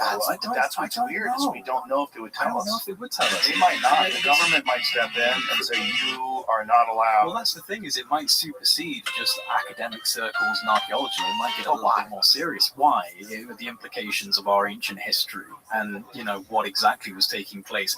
I'm fascinated by some areas that seem to have a level of kind of like theologic reference to them. So, the Book of Enoch and the Watchers, they descend down on Mount Hermon in Baalbek, right? So that's Baalbek, which is Baalbek, the lord of the Bekaa Valley, and Baal, the storm god, like the one that everyone talks about, the sacrifices to Baal. It's also the place that has these insane trillion stones. I was just about to mention them. Yeah, that's it. The trilithons. The trilithon stones. 800 to 1,000 tons. 800 to 1,000 tons a piece. And they're not even laying on the ground. No, they've been lifted up. They've been lifted up quite significantly. And this is the thing, man. It's like, somewhere like this, so you've got this weird story about this is basically 30 miles away from there is Mount Hermon, where the Watchers apparently came down from the sky. Fuck? And then you've got these impossible blocks in this, and the quarry there as well. The quarry there, you have like the stone of the pregnant woman, which is like 1,250 tons. And there's another one there that's like 1,500 tons. Like these were never fully excavated, but they're there getting ready and they've just been documented in situ. But then, 300 meters up the road or less is the Temple of Jupiter, which again, mainstream academics will attribute to first century Romans. But the first century Romans had like wooden pulleys and like little wooden cranes. Like this is insane. This is an 800 to 1,000 ton block, 3 of them, that were lifted up. I think it's like at least like 20 meters or something, Jamie, can you please show us a photo of it? I always love looking at these. Especially if you can find one with a human being standing in it, like Corsetti, if he's like, there's some great ones. Like, it's phenomenal how big these are. It's so crazy.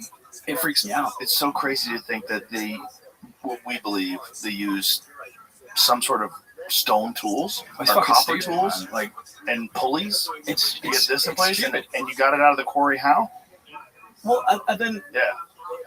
that's no, that's a that's brilliant different. place. So that's Ollantaytambo in Peru, fantastic area, which I'll be showing in my next episode of Ancient Technology. It's the Trillium stone. Trilithon. Trilithon. I keep saying it Sorry. wrong. Trilithon. The Trilithon Trilithon stones. stones, Baalbek. And one of the interesting things that Corsetti was saying is like that's not even a place where they take a lot of tourists to. No, Okay, so there it is. So you see the person, and then look above how big those stones are. This is not sensible to attribute to first century Rome. No, go back to just the Lebanon ones. That's it. Yeah. They are so big. That one, and then there's a good black and white one. You see with the yellow. Yeah, there you go. There There's you two go. little dudes sitting on top of them. Crazy. Absolutely phenomenal. And then the smaller blocks on top. That is first century Romans. Absolutely, without a doubt. There is obvious evidence that the Temple of Jupiter. Yeah, they built it on top of an ancient foundation, which they were not capable of doing. Probably a landing pad. So many people say that. Whenever I post like any, it's like there's a landing pad Make for the spaceships. landing pad for our Dude. ships. But what's crazy about that as well, just a real quick aside, well, not even an aside, is an addition to that, is that, okay, so the mainstream attributes this to first century Romans, but then the Romans liked to brag about all the things they did, and third century Romans bragged about the Lateran obelisk that's now sitting in Rome. And the Lateran obelisk is about 350 to 400 tons. That's the heaviest recorded lift in Roman history. These are 800 to 1,000 tons. They never even mentioned them. So it's weird that we attribute it to Romans, but it's because within our model for history, we can't not if we're going to listen to academics, right? So you have to then invoke fringe theories. I had Rep Luna on the podcast. Oh, yeah. And she Yeah, was yeah. the one who really got me to read the Book of Enoch. Dude, she's digging in. Oh, yeah. She's digging in. Yeah. She's all in on the UFOs. I know she is. I know they tell her. Yeah. I mean, is she useful to them? The whole thing is weird. Maybe. Maybe. It's hard to know. But when I started reading it, now, if that was included in the Bible, if they had, because it really was rabbis that decided that it didn't jive with the Torah, right? Right. And so they said, no, this was Can't too have crazy. this, yeah. If that was in the Bible, and that's what we were taught, Things be different. can you imagine the Sunday church, the watchers came down? Right, Maybe. yeah. But meanwhile, that is in Yeah. the same area of Qumran, written down as the Book of Isaiah. Mhm. So all these things that are included in the Bible, that's there. It's all the same word. Why are we ignoring some of it? Like, that's really crazy. Why ignoring the stuff that seems the most kooky? I think that there's probably maybe disagreements because I mean, there's so much change for the biblical canon from all of these different councils, like the Council of Nicaea, all these different censorings and changing of the Bible. It's probably personal issue. It could be something as simple as just someone who personally did not believe that. It's like, that's bullshit. Remove that. That's not real. There's no way there were giants. But I love how at the beginning of the Bible it's like there were giants in those times and the times before. Yeah. Anyway. All over. Moving on, never mention it again, in any sort of real context, other than David and Goliath in a few situations. But no, I really am starting to wonder if there was a giant race that was on I this think there planet, was. dude. I really do. The Native American depictions alone. Yeah, There's too many stories of the enormous men that they had to kill. yeah. And their history, their oral tradition goes so far back. Yeah, I mean, imagine we're talking 10,000. Yeah. Now that we know that human beings lived in North America 22,000 plus years ago, right? So the fossilized footprints that they found in New Mexico. So that's 22,000 years. So imagine 22,000 years ago, these things were a real thing. How many of them have you found? You haven't found any bones of humans from 22,000 years ago in North America, have you? No. right? So why Exactly. does the Smithsonian have them? These motherfuckers. If they really do have a giant down there, can you I imagine? think they probably do, Joe. Can you imagine if there's a tomb that you have to go into? It's like a vault. The guy cranks open the vault. It's like the history version of Area 51. You see a fucking head the size of this table, and you're like, what? That's what we're dealing with. That's what we're dealing with. Yeah. Yeah, we got to kill them off. Maybe. Which totally makes sense. Why would you let that motherfucker live? Right. You got a 10-foot tall, 12-foot tall. That's a problem. Yeah, 2,000-pound human. Yeah. Eats people. That is a problem. I wonder, I always get this because, like, the Watchers themselves are never described as giant beings. Right. I wonder where the giant came into the equation. Well, isn't it us compared to them? Maybe. Let's look like, at this. maybe there were slight aliens, like alien greys or Sure. something, and Well, look at the description of the Nephilim. How they destroyed everything. Yeah. Like, they created this thing that consumed everything, destroyed everything, including mankind. Like, what does that sound like? It sounds like us. That's like us. It sounds like us. Right. And also, like, you're saying mankind. Like, mankind, what are you saying? Are you saying aliens? Like, who wrote this? Yeah. Like, what is Yeah, mankind? for Like, sure. what does that term mean? I bet you're not saying man. Mhm. I bet you're probably using an ancient language to describe whatever the dominant force was at the time that's writing all this down. What are we talking about? Yeah. What is these Watchers? They mated with humans? So what are they? And they created something that destroyed everything? What? So, okay. What is that? What are you talking about? And doesn't that sound exactly like humans? Like, what do? We fucking destroy everything. Yeah. We destroy everything. We light things on fire. We suck all the fish out of the ocean. We throw our garbage in it. We are so destructive. Yeah. We're so consuming. We consume. We're one of the only animals that dies because we eat too much. Yeah. Right. Right? We're one of the only animals. Yeah. Well, we are the only example on this planet of the level of intelligence that we have. I mean, it's just phenomenal. Right. I mean, really quite phenomenal when you consider all of the various avenues of evolution that have been given the opportunity. We have a massive leap.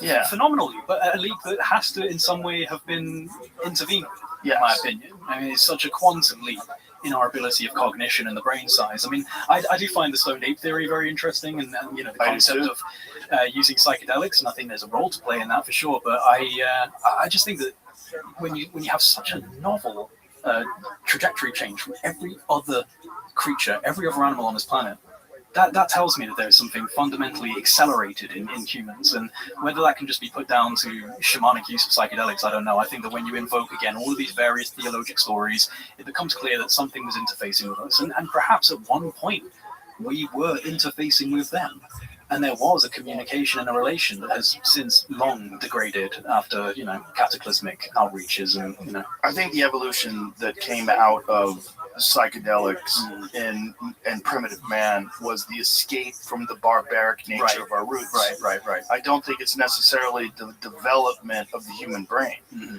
I think it's probably a way to use the human brain with its primate background, but soften the ego. Right. Yeah. And endorse a feeling of community. And promote a feeling of community and love and the connectiveness that you get from psychedelics. It will allow you to traverse the timelines between incredibly barbaric hunter-gatherers with stone-tipped tools to agrarian societies where people are all living together and cooperating, and it makes sense. But what doesn't make sense is the giant leap to being a human in the first place. No. It's kooky. It is, and it's in the Bible. At least it's in the Book of Enoch. That's there. The crazy part about it is that they literally describe what we're, and not just us. Like many people have theorized. Like, have we been a product? Are we a product of genetic manipulation? Are we a product of accelerated evolution? Well, again, my own experiences, I just feel like there is quite obviously a vast intelligence spectrum out there, in my opinion, and I think it goes beyond our own perception of space and time, and I think that there are likely things that can come in from realms that we just don't really believe are real, like the astral, and even the realm of the imagination is an interesting thing. What is this place inside of our heads that we can instantaneously create anything we want, and all things, including everything on this table, once came from inside someone's mind? Like, we are excretors of ideas into reality. We kind of render reality into something that nothing else does. And I think that there is a spark within us that speaks to what people would call a divine spark for sure. And maybe that is a divine spark. Maybe it's a highly intelligent race that intervened and gave us that spark.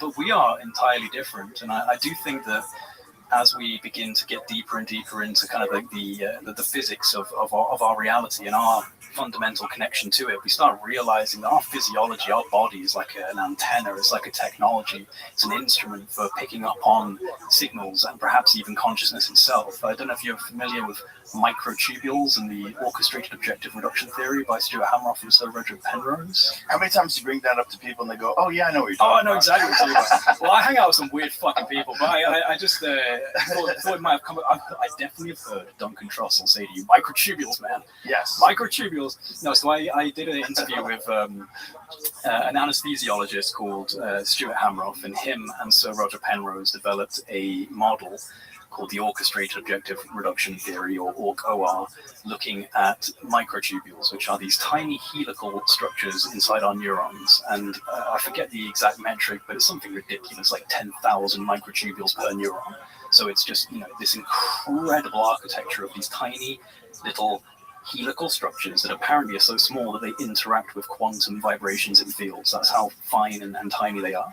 And the reason I bring this up is because I think that we're getting deeper now with things like the OR theory into looking at the structures within humanity that actually seem to be receiving nodes or receptive nodes for energy that could then be translated into consciousness. The whole idea of, are we generating consciousness from our brain, or are we receiving consciousness and we're just a conduit for it? Yes. And I think the evidence is getting a little bit more clearer that we're a conduit. And I just wonder if that's evolution naturally, or if that's interaction from these others that have come and meddled with our genealogy. It's a good question that we'll have to ponder when I come back from peeing. You do that. We'll pause. No worries. All right, where were we? Well, Jamie brought something up, which is a really interesting video that I took when I was out in Saqqara in Egypt, again with Jeffrey Drum, who was taking me through. And this is an awesome place. So just for context, before we play it, take it back to the beginning. This is inside the Pyramid of Unas in Saqqara, and this is deep down inside of it, inside what they call the burial chamber. Now you see all of these, amazing Arabic artwork that's been quite, relatively crudely scratched in. Now you see that glow? That's actually calcite crystal, and that's limestone. Now the entire back of this chamber, like this wall, the back wall, the other wall, and the ceiling and the floor is made out of a slab of calcite crystal. But what's really interesting about this is that when you take a flashlight and you put it in a certain angle on this wall, something very interesting appears. Boom. An otherwise invisible etching of an individual. You can see the navel, the belly button, and the arms, and this is completely invisible until you get that flashlight. Now these have been actually smoothed. There we go. Promo for my episode, but these have actually been smoothed into the calcite crystal itself, and then obviously these Aramaic writings and pictographs have been scratched on afterwards. So clearly, this is the original artwork of this chamber, but it's not perceptible without a very specific angle of light that creates the shadows. And these are on the other side of the wall as well. I think in this clip maybe he doesn't show it, but very, very strange. Now this entire pyramid is acoustically profound. I mean, the acoustics inside of this are unbelievable. The amount of echo that you get. And the entire Saqqara site, we went around it, and I mean, my God, it's a weird site, man. You've got, again, just incredibly huge slabs of rose quartz granite, and there's one area that's like on the other side of the pyramid, not even near the entrance, which is just this huge portcullis made of granite with interlocking pieces where clearly another piece of stone was slid between them. But this is nowhere even connected to the pyramid infrastructure, and they don't say anything about it. Strewn across this entire place, you've got huge blocks of granite with drill holes in them. You can see the striation marks going all the way through them.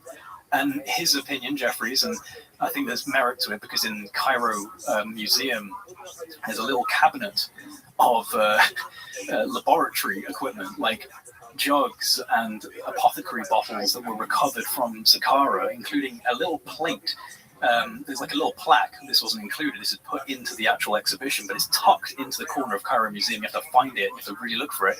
There's a little plaque saying that the area of Saqqara was a laboratory. And again, like this completely contradicts all of the things that they say about ancient Egypt, but it's in the Cairo Museum. It's literally written as the ancient laboratory of Saqqara. And so, you know, what's going on there? Why is there a contradiction like that that's being acknowledged? And it's truly just an incredible place with these shadow figures and the acoustic resonance of the site, the rose granite. So why do you think that it was originally these carvings were in the wall and then they wrote on it afterwards? Well, I think it's just another case of a later civilization coming across an incredibly amazing place and carving on it. Maybe they didn't even see these figures because you have to have a very specific type of light to actually be able to see them. You have to get it at that angle. It's possible. You can't detect by looking at it that there's some variation. I mean, you can see when you actually know what you're looking Like a little for, bit of wiggle. but barely anything. It's like really hard to perceive. So maybe they didn't even know that these things were down there when they went. There's another part of this when you're going through the chambers where it's rose granite, and then plaster, where you've got hieroglyphics put on the top, and you can actually see the plasters kind of bleeding off into the rose granite. So it feels like they found it, they slapped some hieroglyphs on it, they, you know, put their own veneration around it, but it was not an original structure of the Egyptians. Once again, a place that they found and settled around. But it's just weird that in the Cairo Museum you have like this tiny little shelf full of beakers and measuring jug type things, and it says that the lab complex of Saqqara. It just doesn't make any sense in comparison to what they're trying to tell us is the reality of this place. So that's weird. It's all weird. It's all weird. Yeah, that's why the bottleneck of talking about this stuff is so infuriating. This is the same place, by the way, we have the Serapeum, you know, the 80-ton boxes that are precision marble top, the ones that Christopher Dunn went down into and was like, these have been machined. Yeah, let's pull up a photo of those, please. They're strange. Mm-hmm. It's like, what do you think they were doing with those things? Like, what was the purpose? Well, you know what's interesting is What was the drill? They were so these things are absolutely incredible. And there's a few questions with this. One, if you go onto that image, zoom out, just go to that image on the right where you've got the entrance, just the entrance into this one there. So this is the entrance into the Serapeum, or the Serapeum, however you want to pronounce it. It's a subterranean labyrinth, and these corridors are extremely small.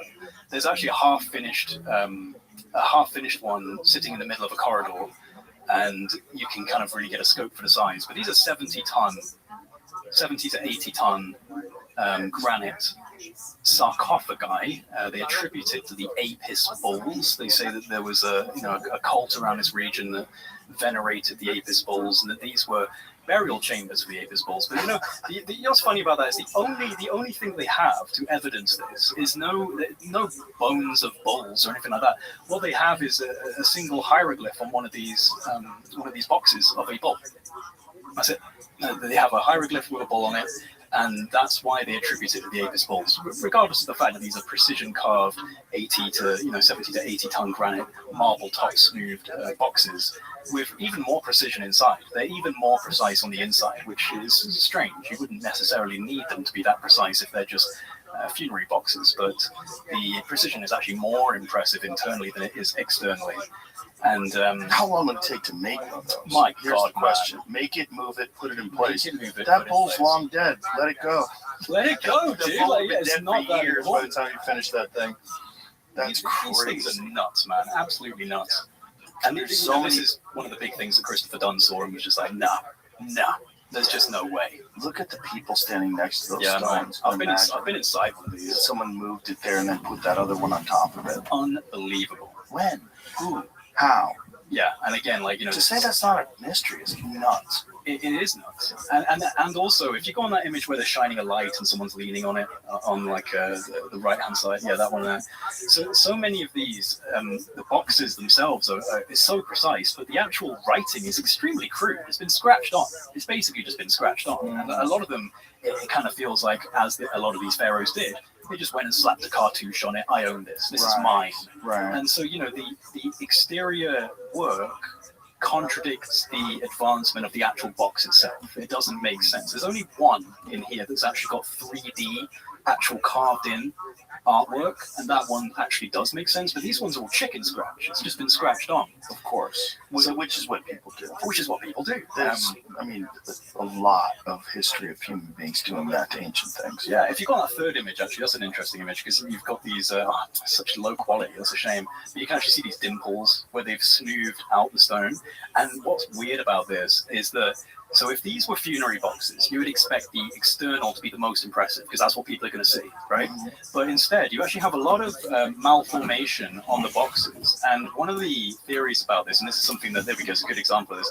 One of the theories about this, and one that Jeffrey Drum brought up for me, is that whatever was going on inside of these cases, the exterior had to have absolutely zero critical imperfections. So any cracks, anything that was problematic would have been dissolved out, smoothed away. And you have this weird kind of dimpling on a lot of these, and somewhere you can actually see a crack where the crack's been removed and it's been kind of smoothed out. And then inside, it's like 90-degree, just perfect. And so it just kind of contradicts the idea of it being for the, a funerary purpose. You'd expect the outside to be absolutely perfect and beautiful, but it's not. It's all kind of mal-shaped and as if they were trying to remove any sort of cracks, anything that could cause a structural problem. And then inside they're perfect. So it does make me wonder about the real purpose behind Why these. are you assuming that it would be cracks? Why wouldn't it just be that they didn't have a need to finish the top of it? Because Some some of them finished carpentry. Well, some of them are finished quite profoundly, and then you have others that have got these big dimples in them where it just looks like they were trying to remove anything that might have been a critical damage to the structure.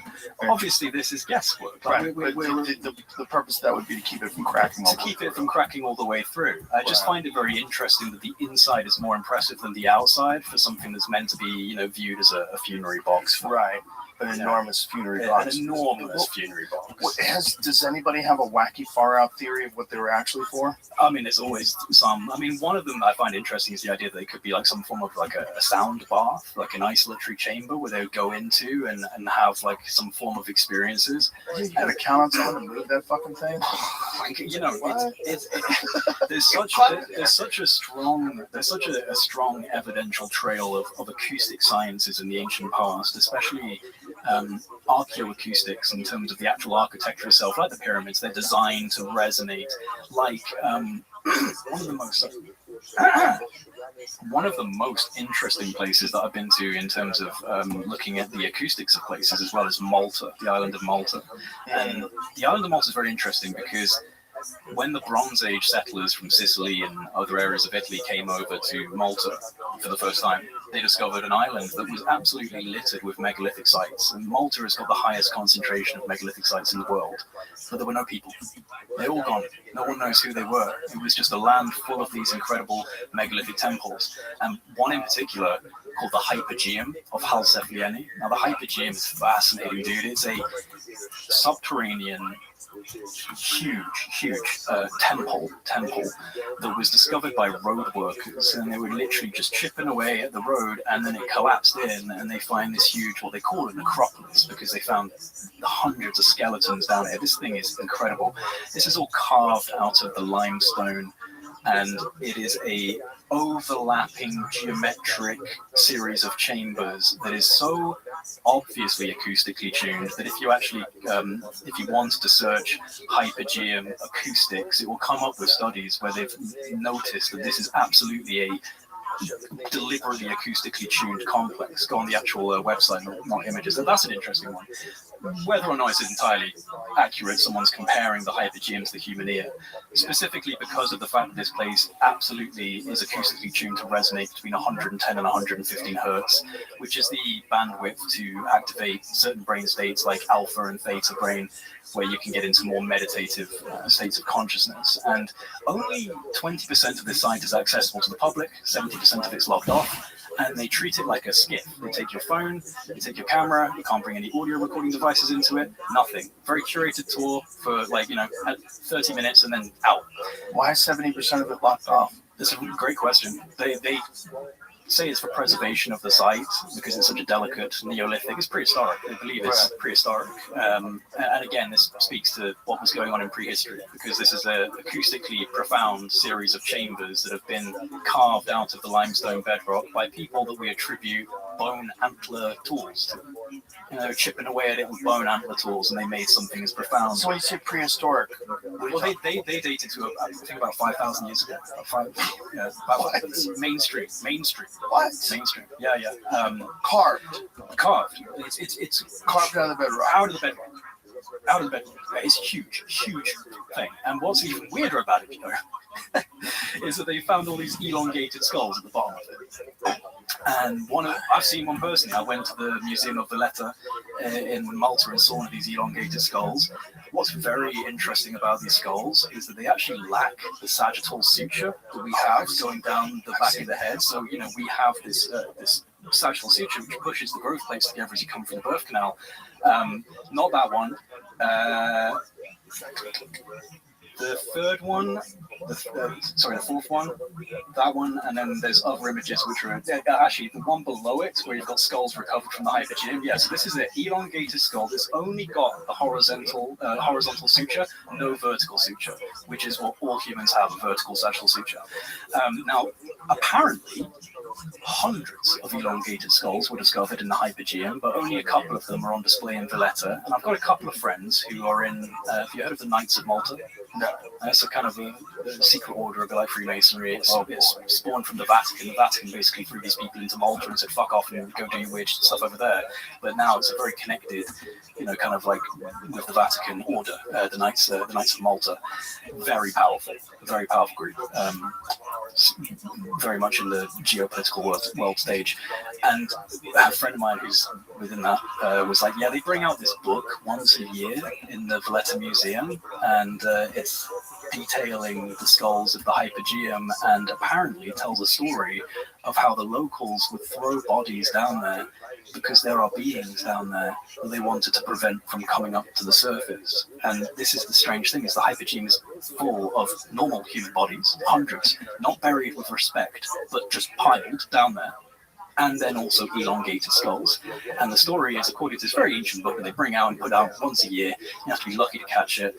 It apparently describes that they were using this as a place to discard bodies to prevent these creatures from coming up to the surface. So they were feeding them? Feeding them. So when people would die, they would just throw them down that hole? Or when people are bad people? Maybe, throw them down that hole. So these elongated skull things were eating people? Well, that's the connections we might make from that kind of connotation from these books, but that's certainly something that is rolled out in the Valletta Museum once a year if you get to go there and see it. Is that like an ancient version of Scientology? Somebody make all this up? Dude, I don't know, but in terms very of strange that there's the hypogeum itself is human skeletons down there. Oh yeah, they did find a profound amount of them, which is why the mainstream labels it as a necropolis. But there's no burial respect being done. It was just piles of bodies, big piles of bodies. Too. And again, it's just so profound. It's called the Oracle Room. Yes, the Oracle Room. Yeah, this is where the sound concentrates. The description I have found here, these two paragraphs, I guess it's going to be all along. During testing, a deep male voice tuned to these frequencies stimulated a resonance phenomenon throughout the hypogeum, creating bone-chilling effects. It was reported that the sounds echoed for up to 8 seconds. Archaeologist Fernando Coimbra said that he felt the sound crossing his body at high speed, leaving a sensation of relaxation. When it was repeated, the sensation returned, and he also had the illusion that the sound was reflected from his body to the ancient red ochre paintings on the walls. One can only imagine the experience in antiquity, standing in what must have been somewhat odorous, dark, and listening to ritual chant while low light flickered over the bones of one's departed loved ones. Holy shit. Yeah, dude. might have felt like what drugs do to us. So So they made a drug house. Because on the state, under right circumstances, ancient populations were able to obtain different states of consciousness without the use of drugs or chemical substances. Or maybe in this coordination. This is the Monroe Institute of Applied Sciences and binaural beats, way before we were around. This is the original psychoacoustic architecture. The idea that ancient architecture is designed in a way to propagate acoustics that affect the human brain. Now imagine, this is 5,000 years ago, and where did you learn that from? Right. How did you do that? Did you fail? Right. Did you learn? What's the science? And another interesting How do you know? element is there are a lot of temple sites in Malta that look weirdly similar to Newgrange in Ireland, and Newgrange is another psychoacoustic temple, if you want to call it a temple. It's a huge mound if you look it up, but within it they've done, again, acoustic studies, and it propagates infrasound, sound below the threshold of human hearing, and that's the stuff that reverberates through your chest cavity, through your bone structure. That's what that guy is describing. It's infrasonic sound. You know when you're like, This is it? yeah. And there's a... How old is that? Oh, it's again Neolithic. I don't know the exact date, but it's Neolithic. And these spiral patterns are in the Hypogeum. Those spiral patterns are in the Hypogeum, in Red Ochre. This is Ireland. The same structure. That's very famous Irish. This, by the way, is incredible because it's completely singular. There's no break in the line. That's a very hard piece of geometry to actually create at the time as well. It's extremely complex because all of this feeds into itself. There's no break in that line. It's a very complex geometry. But that same type of geometry is also found in the Hypogeum, and it's found in Red Ochre on the painting, these swirling kind of motifs. So it's very interesting. You have these weird correlations between places that were separated by entire oceans in Neolithic time. Do you think that represents sound waves? Yes. Yeah, I think it's about the flow of acoustics, the flow of movement and sound, and that was perhaps their interpretation, or perhaps they had a visual hallucination that gave them the idea of it being this kind of like swirling pattern. But yeah, I find this, this is Ireland, and there's just some striking similarities between places like this and places in Malta. So again, it just leads into the idea that there was perhaps a globally maritime connected civilization that was using these psychoacoustic attributions in science to produce novel effects of consciousness, inducing brain hemisphere synchronization, just like they're trying to do in my ass with the CIA. And here's the real question: how did they learn how to do that? How long did it take before you figured out how to carve that out? Yeah, exactly. These are questions that. There he is. Yo, dog. Is gold still better than silver? Yo, dog. Can you hear me? Yo. Just one moment.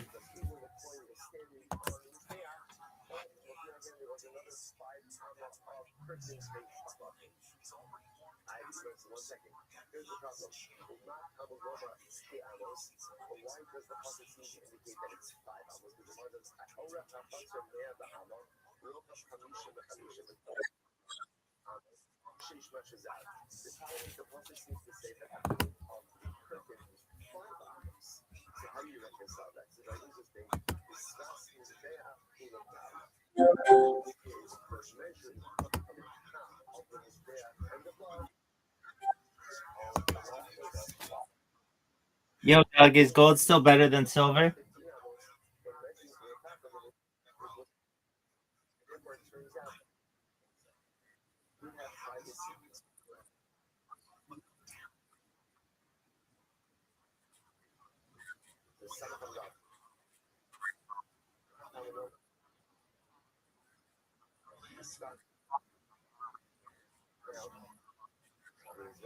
I'm in agreement with you, and in the future, I think silver will be worth more than gold because it has a higher melting point and is more desirable in computing.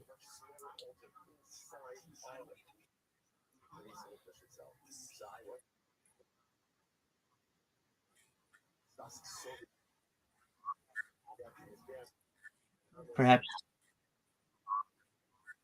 it will be. Perhaps it's more abundant.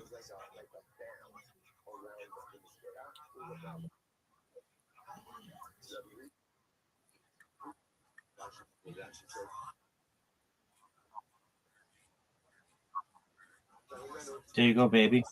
So what's good, son?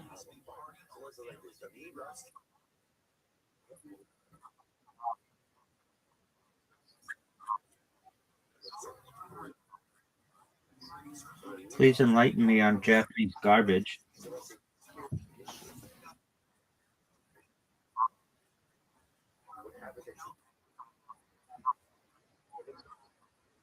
Yeah, I know. I know about it. I was the brains behind the operation.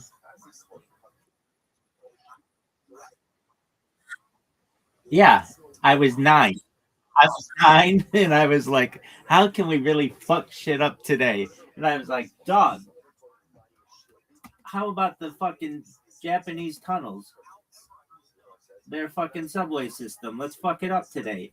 And then everybody was like, "Oh, that's a tight idea, Rabbi," because they were calling me Rabbi back then.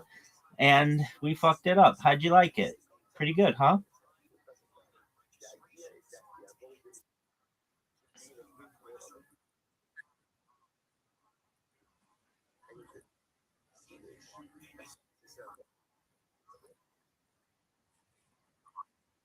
All right, cool, baby.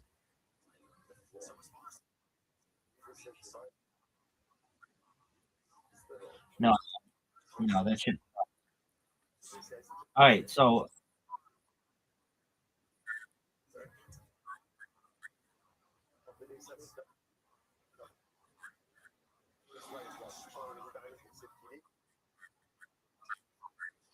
word dog. All right, so talk to me. How? What does that have to do with the Japanese? Yeah.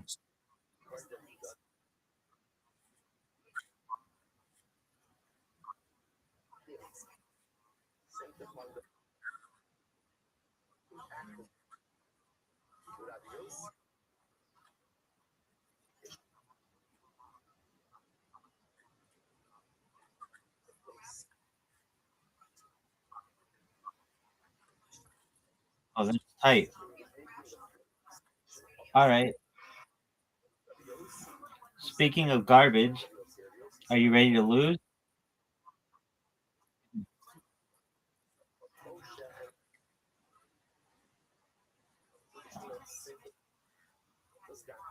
All right.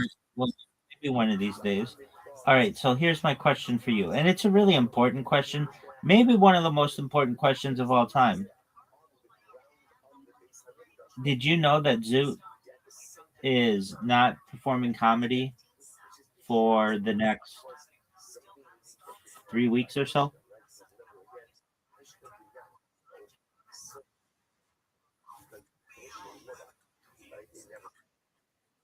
There's some other kind of festival that they're doing, but that he is in which he is not, but that he is not but in which he is not participating, and um,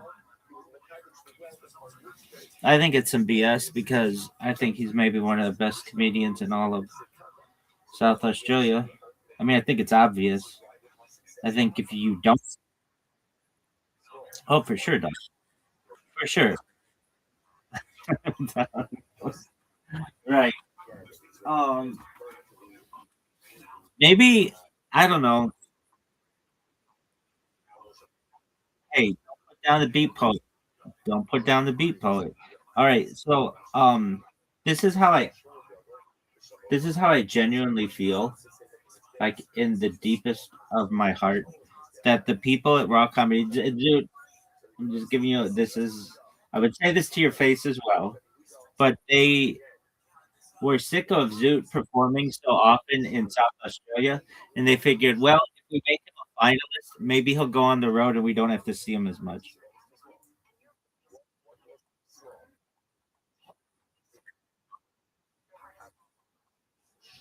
Bazinga. Okay, so what's new with you?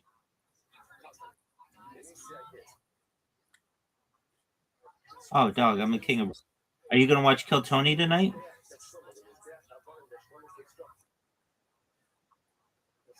So is your opinion on comedy. I still no one.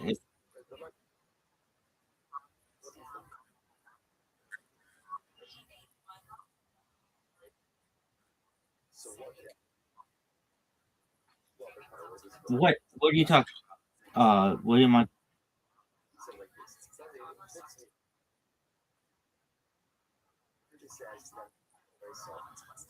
Okay.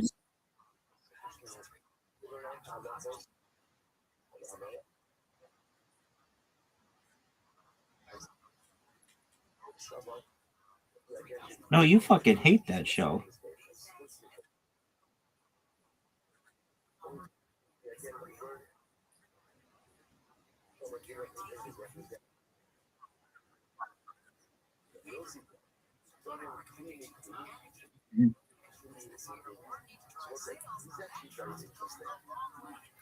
So, do you think that you have a good opinion on Kill Tony, or do you think it's garbage like the rest of your opinions?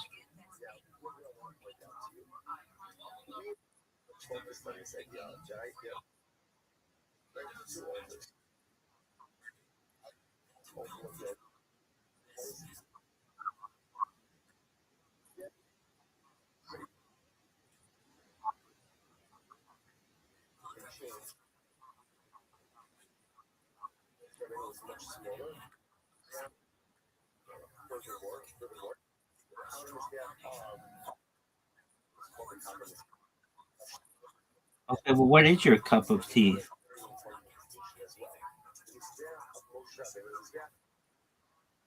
Yeah, baby.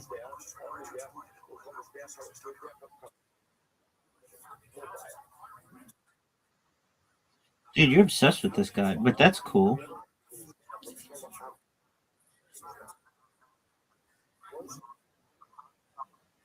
Nobody knows who that is.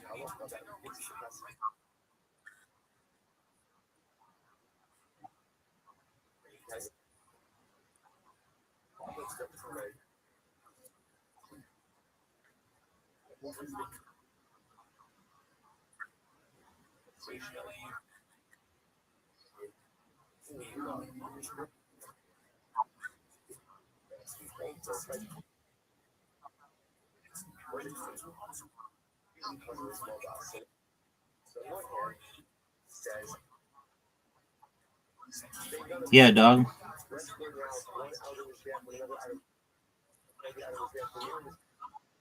The idea, which I own 51%. Yeah, dog. Of course I know.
That's a cool.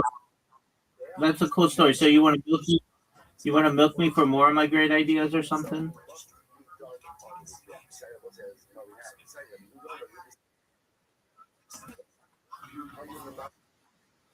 Okay.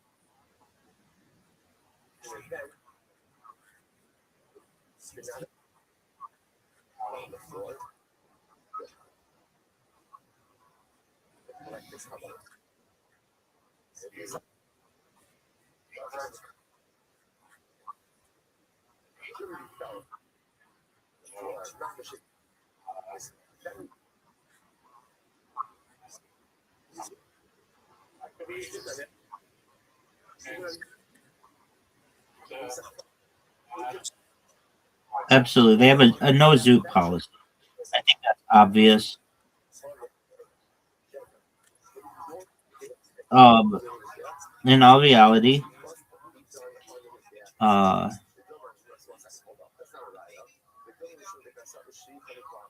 all advertising is good advertising.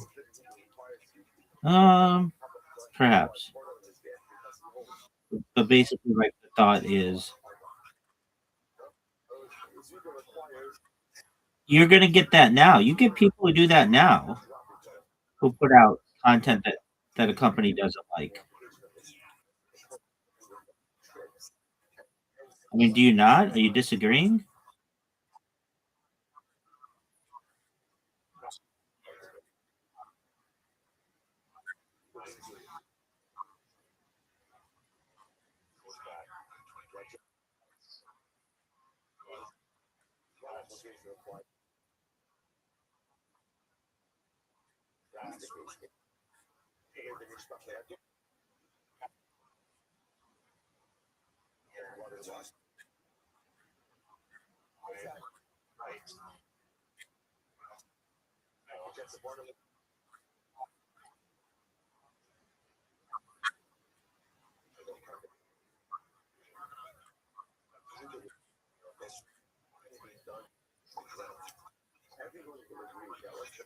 I think in the future it'll be just fine.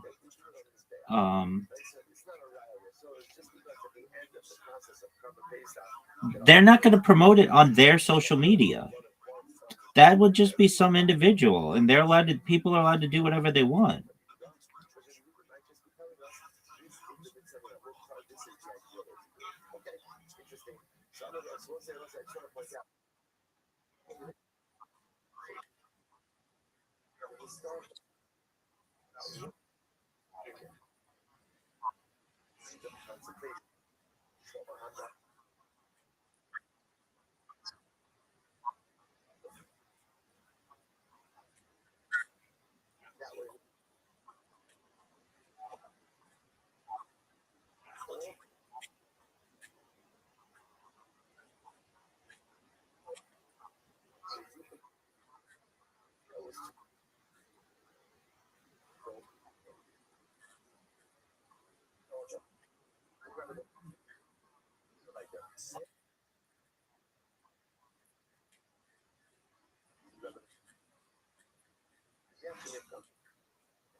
Okay. I mean, all of those are suitable options. I still think you could do it. Okay, if you put something that's super offensive out there, TikTok's gonna ban it. You don't have to worry about Coca-Cola banning them.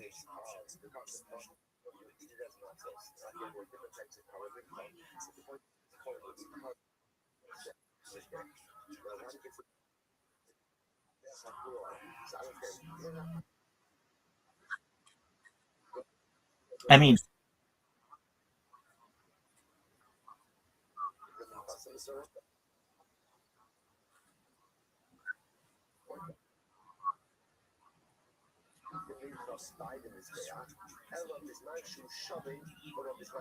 okay. Um, but who's to say he won't?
Doug, what?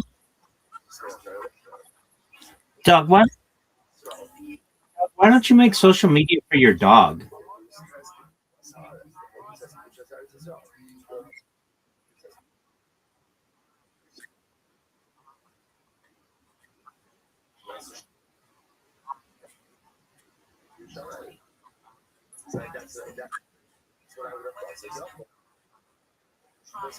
Okay.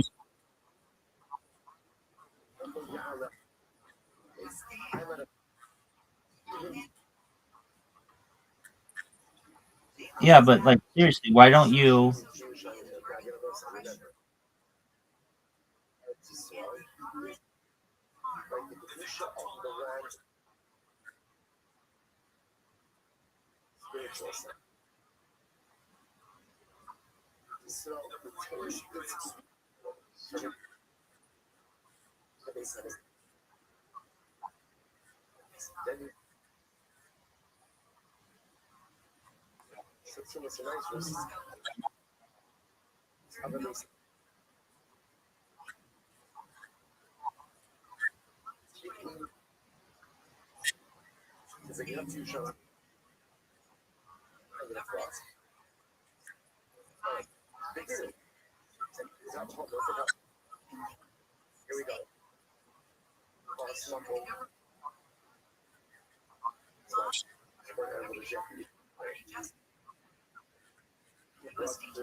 Um. Well, you just do enough of it. You keep promoting it. The issue, though, is with the dog. You know, all good things must come to an end, and dogs aren't permanent. So, what do you do when the dog dies?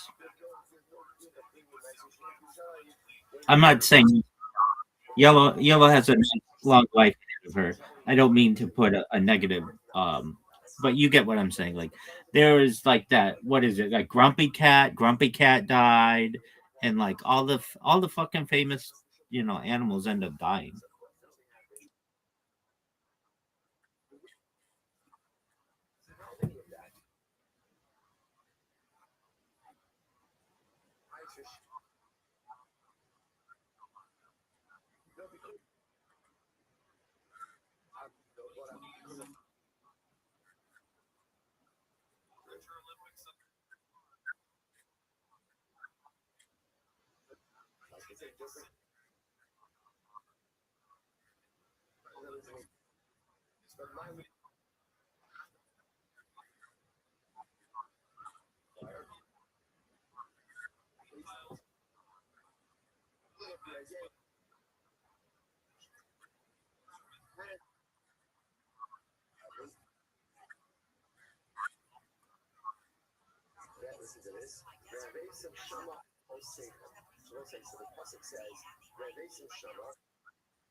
How hot is she?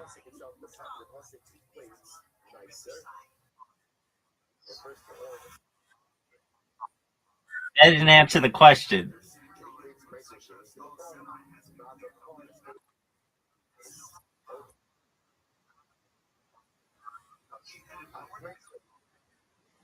Well, so this bitch is pretty hot.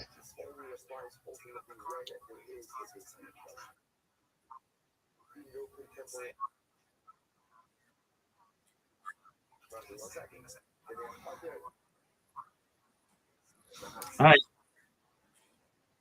that's tight.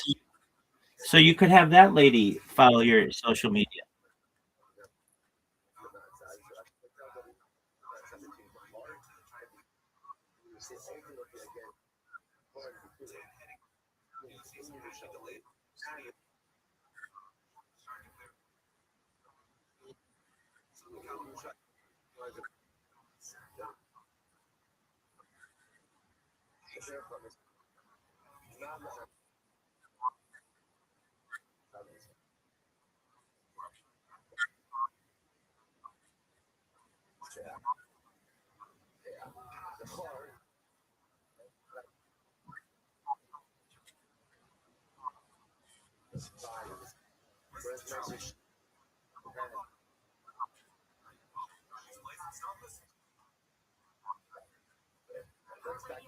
Okay, what do you think you need to have a huge following?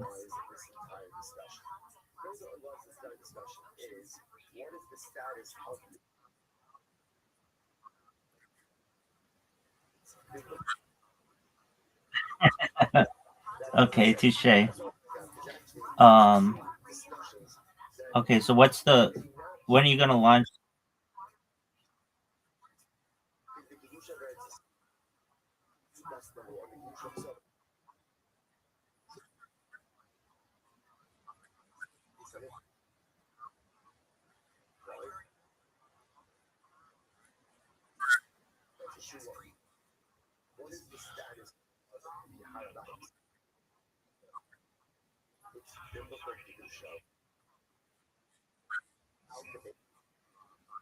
Okay, cute.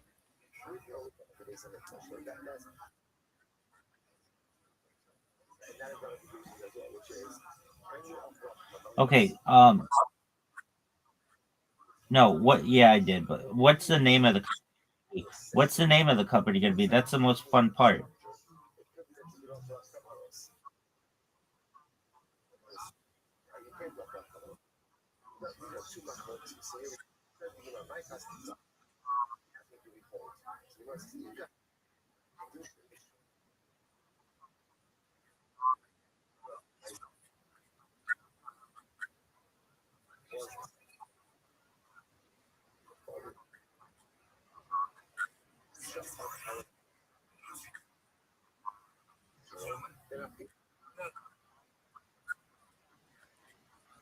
So everybody knows that.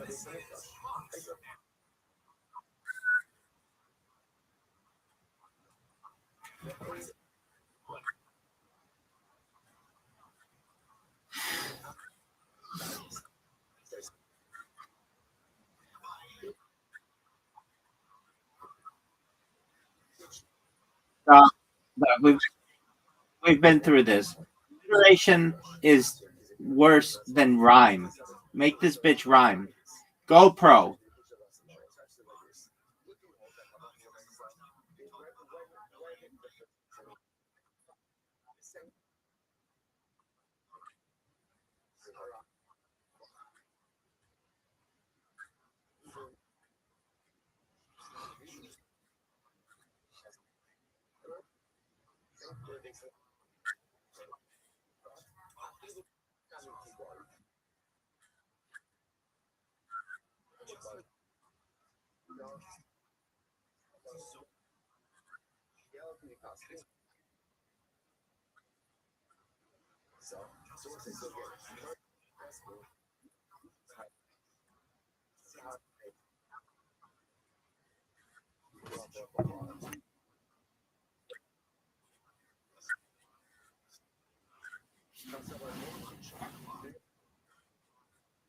Glad ad.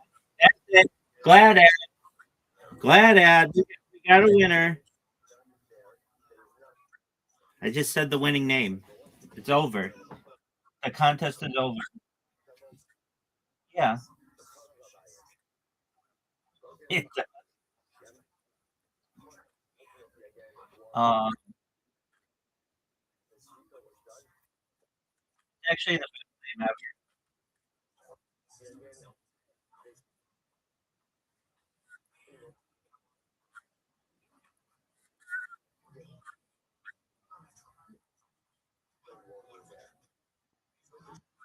But that's two syllables.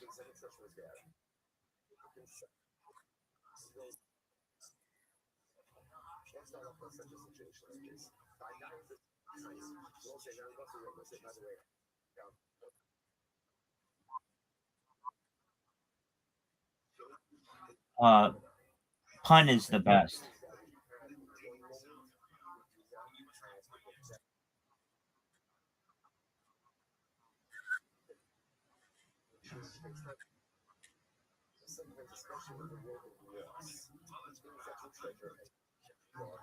All right. So what are you thinking?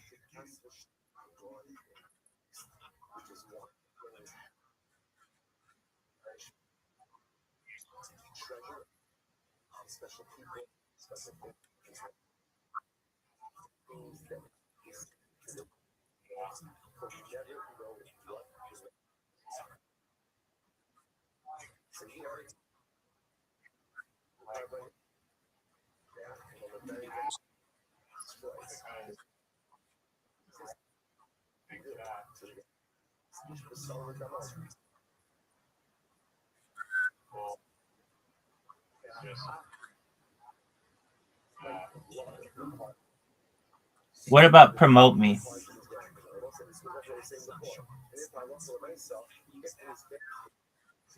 Yeah, it's fucking brilliant. It's over. That's the name.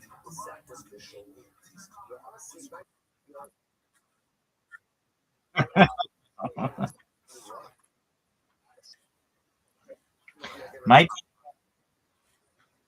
might be the best name ever. It might be the best name ever.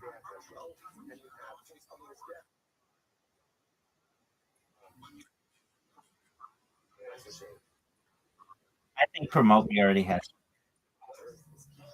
I think promote me already has a thing.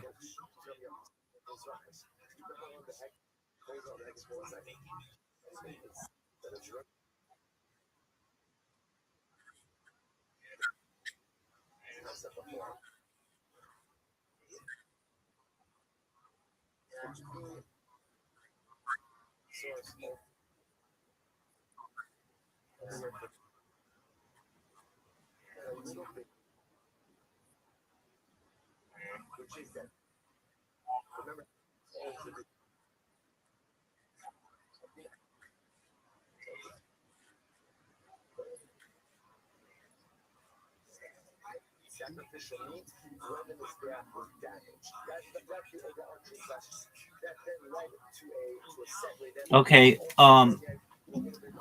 What about that sucks?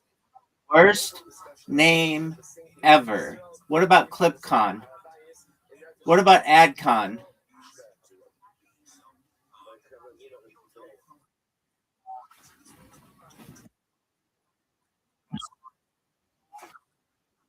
I get, I get that. I get that.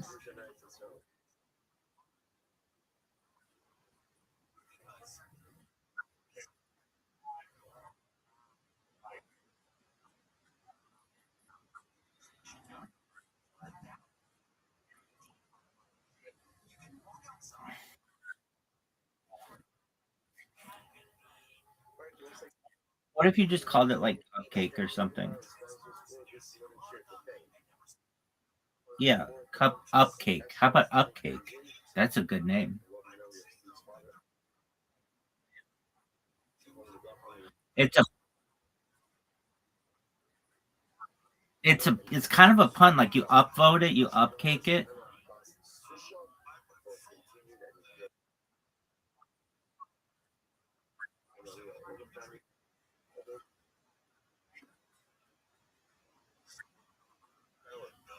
Yeah.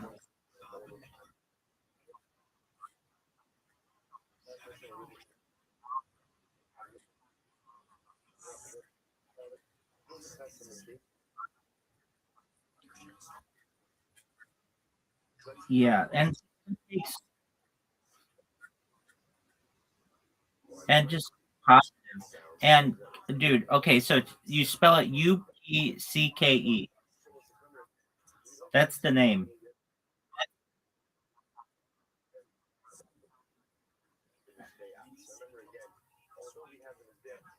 Okay.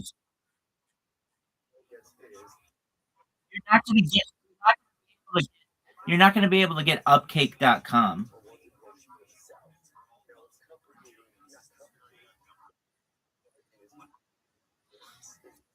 I've been to it.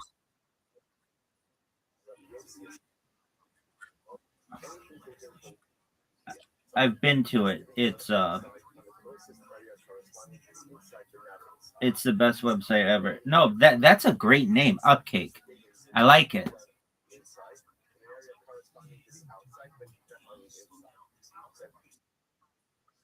Dude, it, I don't give a shit. How about just up? Dude, you're always gonna have some kind of competition. It's not Upwork. You have Linktree and LinkedIn,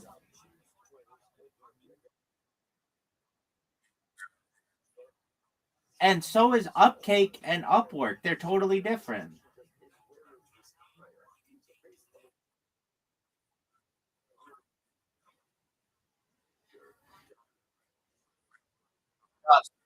Doug, Doug, Doug. I know what it is. You are not winning this one.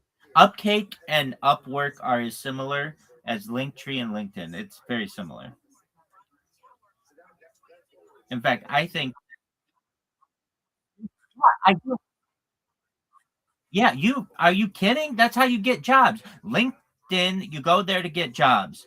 Linktree,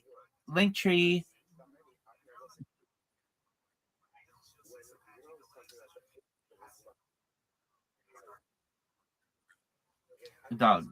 It's fine. They don't have to be super similar. What about Twitter, TikTok, and uh Tinder and Tumblr?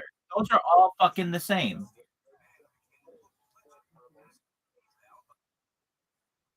Tumblr, Twitter, and that worked. And they were basically very similar platforms.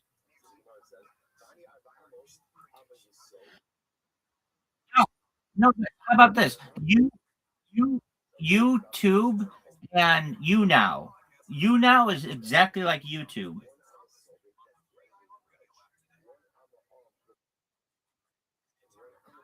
Believe it or not, they have. That's my phrase, dog.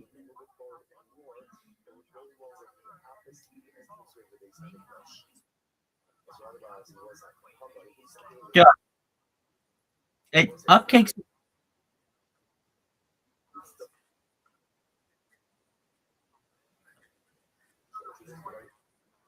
no, it's not. It's not that close, dog.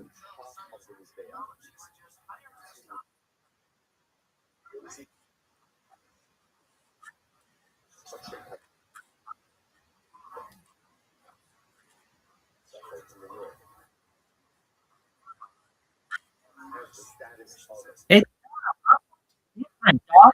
Upwork's totally different. Upwork is a gig finding website. This would be an ad promotion website.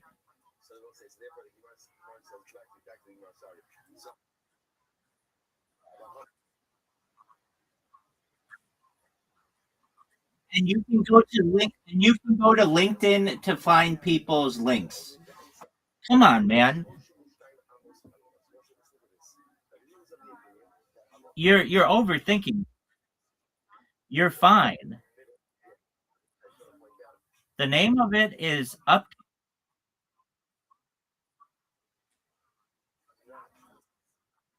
totally.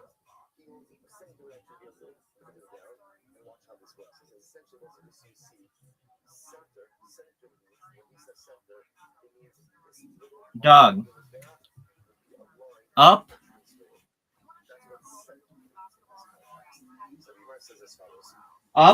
Upcake is the cutest name.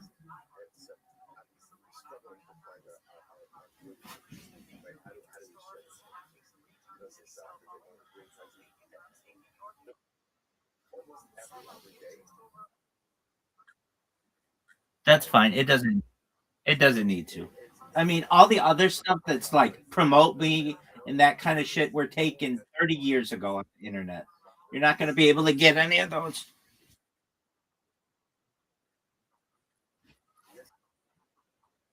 No, it's perfect.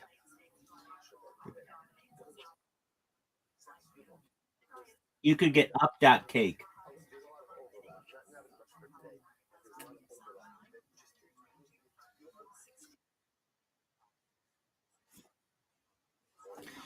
Dog.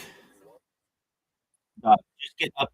Once you get big enough, you can buy upcake.com. Facebook didn't start as Facebook. It started as thefacebook.com because Zuckerberg couldn't get Facebook.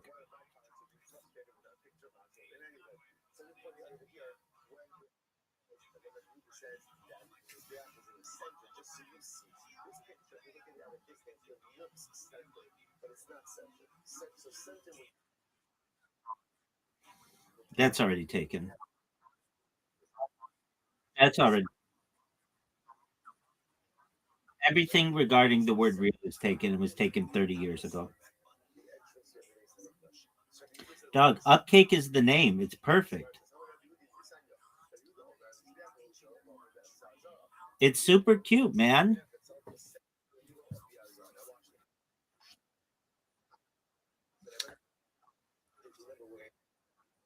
It's better than I've heard on you.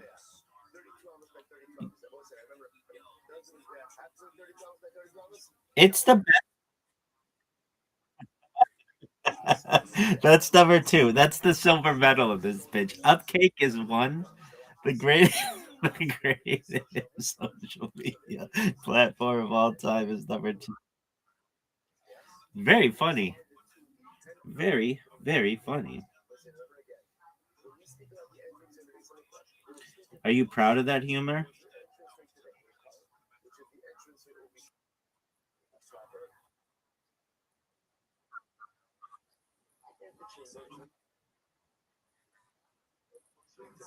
He's your humor mentor.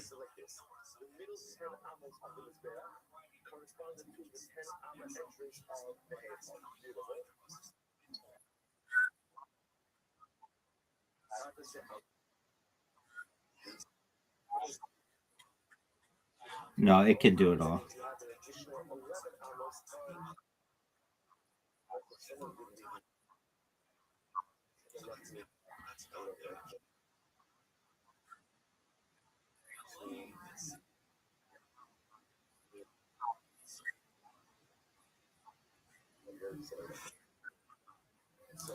We're done.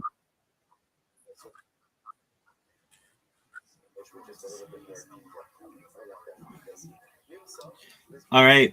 So Upcake's the name. It's beautiful. It's a wonderful name. Glad I own 51% of Upcake. watch. Watch. Now this would be so fucking funny. I do this thing with everybody on my stream, and I'm like, I did it with somebody yesterday for a German. Some guys in Germany wanted an idea for. They came with me with an idea, and I gave them a better idea. And they're like, "We're gonna run with that." I did not tell them that I own 51% of their business, but I do. But it'd be hilarious to me if, like, you wouldn't do this, but you pissed me off. And I'm just like, all right. And I sell 51% of Upcake. I just give it to Zoot. So now you have to deal with Zoot as your majority partner.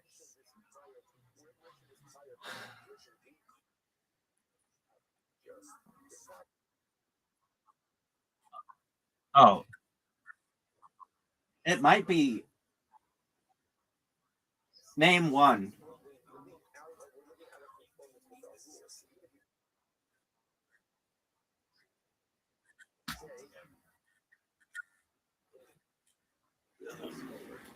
What was this?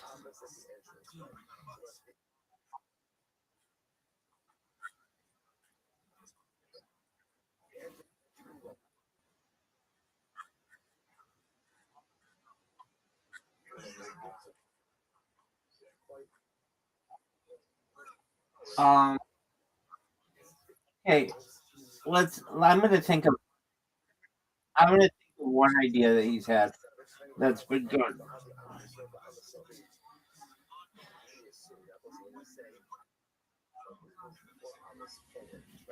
Oh, did you know he came in the other day and was like, "Did you know the other day, like a few hours ago? Did you hear Bonnie Blue's pregnant?"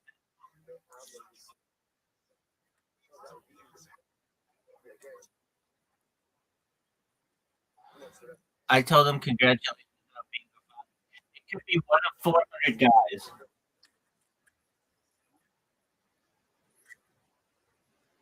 Do you think it could be Zoo?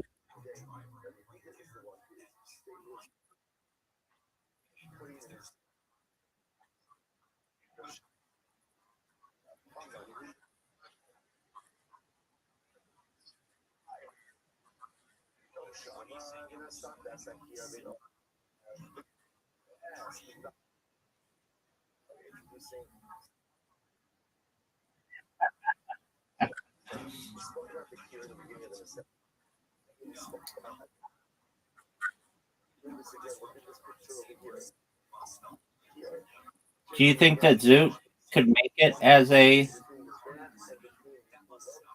father?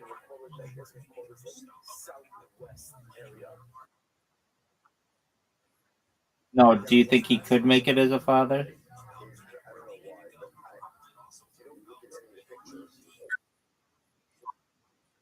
Yeah.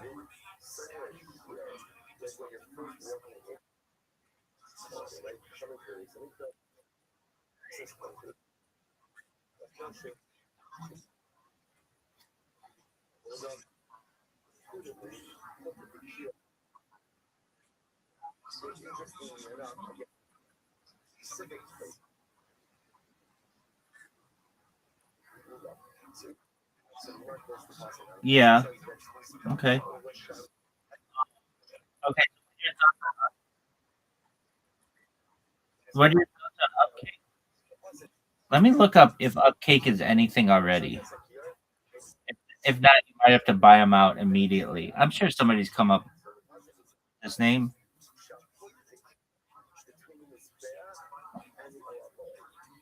It is a it's Upcakes are classic cupcakes iced upside down. All right, so that's not like you could still take that name for a marketing company.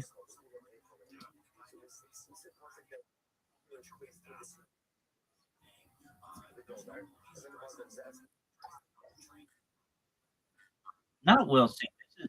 I'm surprised you don't. You know, no, it's just a type of baked item.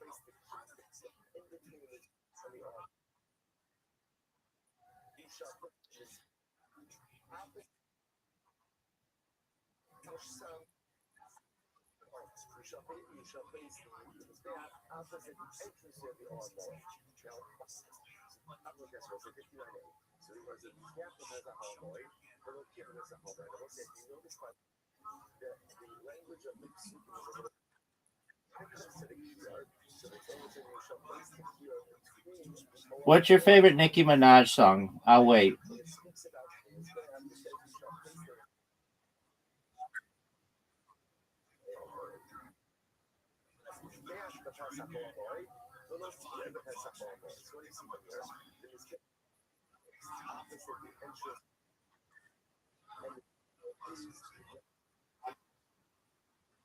Super Bass. The name is Super Bass. No, the actual no Starships is the best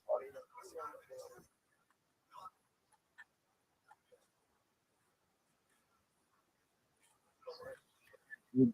That bitch can fucking rap.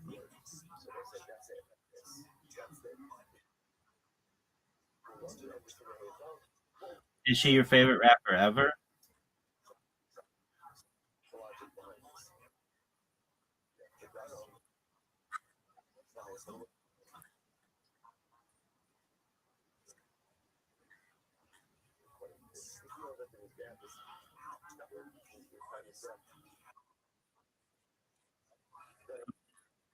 Uh, maybe either Tupac or Puff Daddy.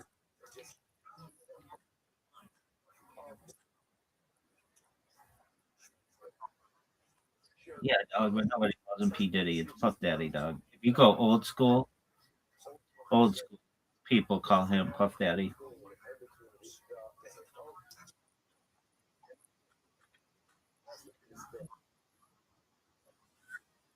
No, dog, that's how he started.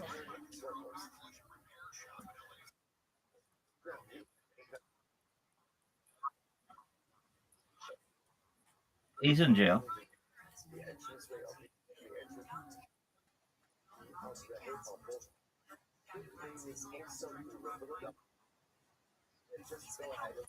Yeah, he'll get. You keep going with your mouth. You keep making like a popping noise. Yeah. What was that? Yeah.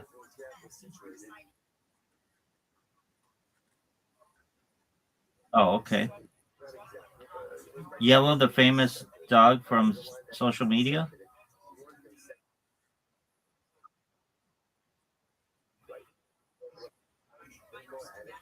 Whatever happened there to yellow on red?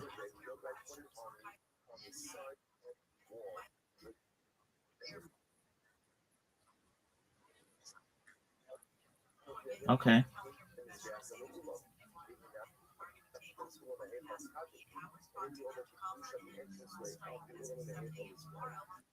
Dog, I'm programming like a beast.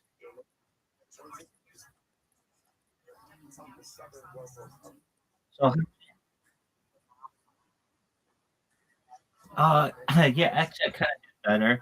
Um, I'm going to do it on TikTok and um,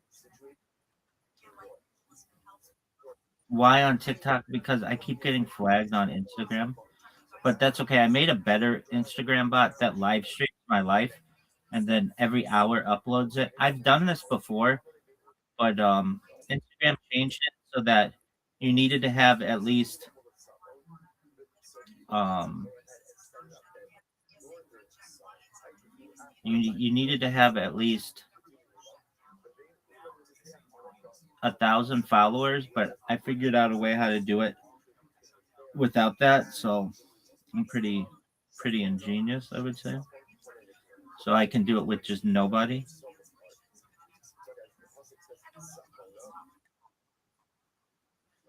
I hacked into Priscilla Chan's computer, that's Mark Zuckerberg's wife, and just fixed everything. So very, very, very amazing.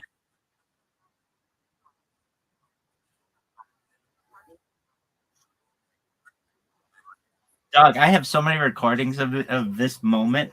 I would tell him, dog, nobody gives a shit about you hunting pigs on your fucking remote island of Hawaii. They want you to fix your fucking app. There's not a single thing that you've ever created that has been successful. You had to buy everything or steal it. You stole Facebook from the Winklevoss twins. You had to buy Instagram for $1 million.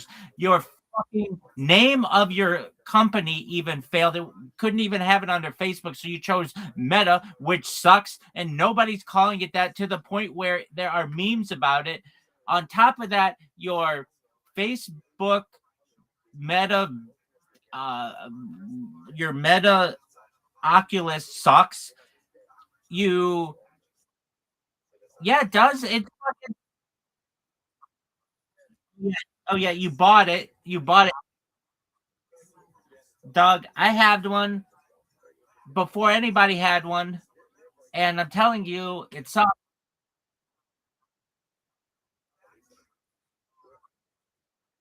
Yeah, but even that, Zuckerberg, even that, you fucking bought you bought Oculus, so you didn't even come up with that.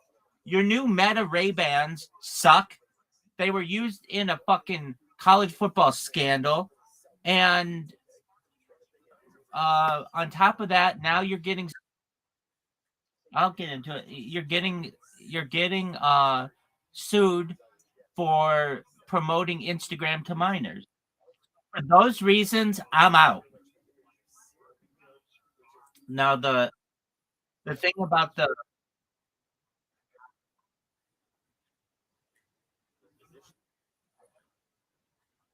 no, he sucks. He sucks. No, he sucks. Don't even give him credit for that. Dog, he sucks. Do you know what it is to suck? You do if you know who Zuckerberg is. All right, dog. Now, the next thing, you wanted to know what happened. Basically, there was a team in college football that had one of its coaches basically use those Ray-Ban meta glasses to record the other team's plays at other games and stuff, and that's against the rules. So, anyway, Zuckerberg sucks. Everybody hates him. He's the worst. Yeah, apparently.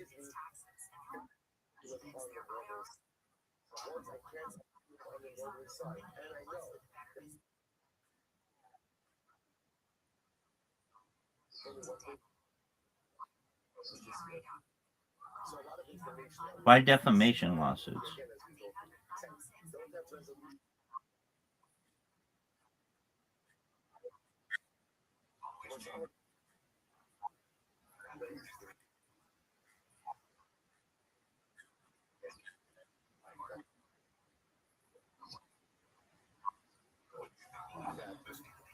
Okay.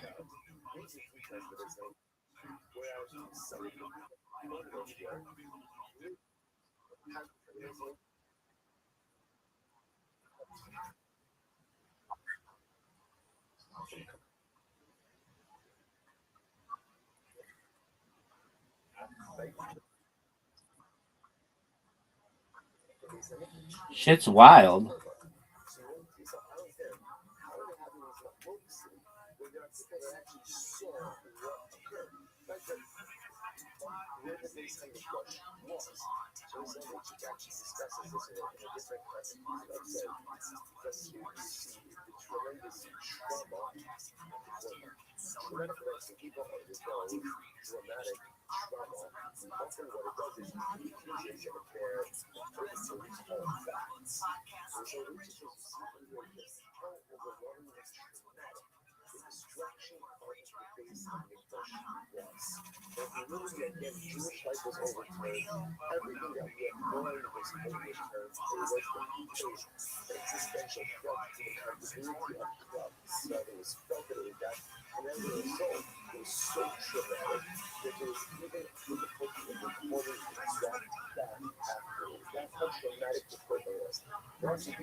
It depends, right? What is it about? If it's kosher ganash, Moshe in the north, and if it's kosher Calvin anywhere in the Azara, before you leave on the ground, remember, yes, we have a Mishnah that talks about what happens if you shafted it on the Mizbeach itself, but that's not the norm.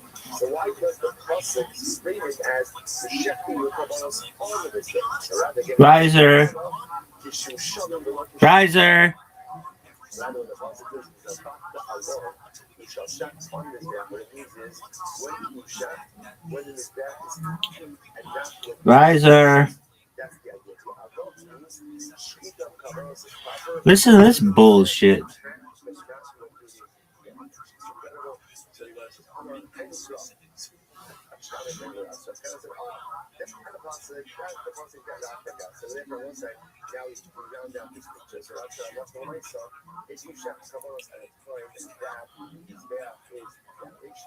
Ultimately, again, the Kabbalah's are invalid. Why? Because the Pasuk says, "Zabachta Allah es Allah sefa es shalom." You shall shut upon it. Your Kabbalahs. What does it mean? You shall shut upon it. When the Mizbeach itself is intact, ultimately, again, you can shut Kabbalahs. But when it's not intact, any shkita of Kabbalahs is invalid. Rabbi Yochanan says, "No, echad zeh ve'echad." Rabbi Yochanan Amar, echad zeh ve'echad zeh psula. Now, we'll say. Now, what does that mean? So Rav says, if you have a damaged Mizbeach and you shut kabbalos, those kabbalos are invalid.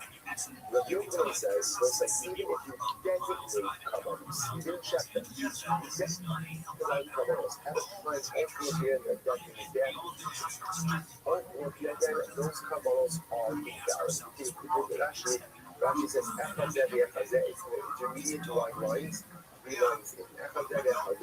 בין שנשחטו בשעת ספיגים הסעד, בין שנשחטו אחר תיקון פסולים כל הקודשים, שהיו קידושים באוסו שעה, לפי שנינו ונפגוס. What's in Sikaramas? Therefore, Rav says, all the kabbalos that you actually shed at the time that the Mizbeach is damaged are complete for use. So the Yochanan says, even kabbalos that you designate at the time that the Mizbeach was damaged, ultimately again, are also.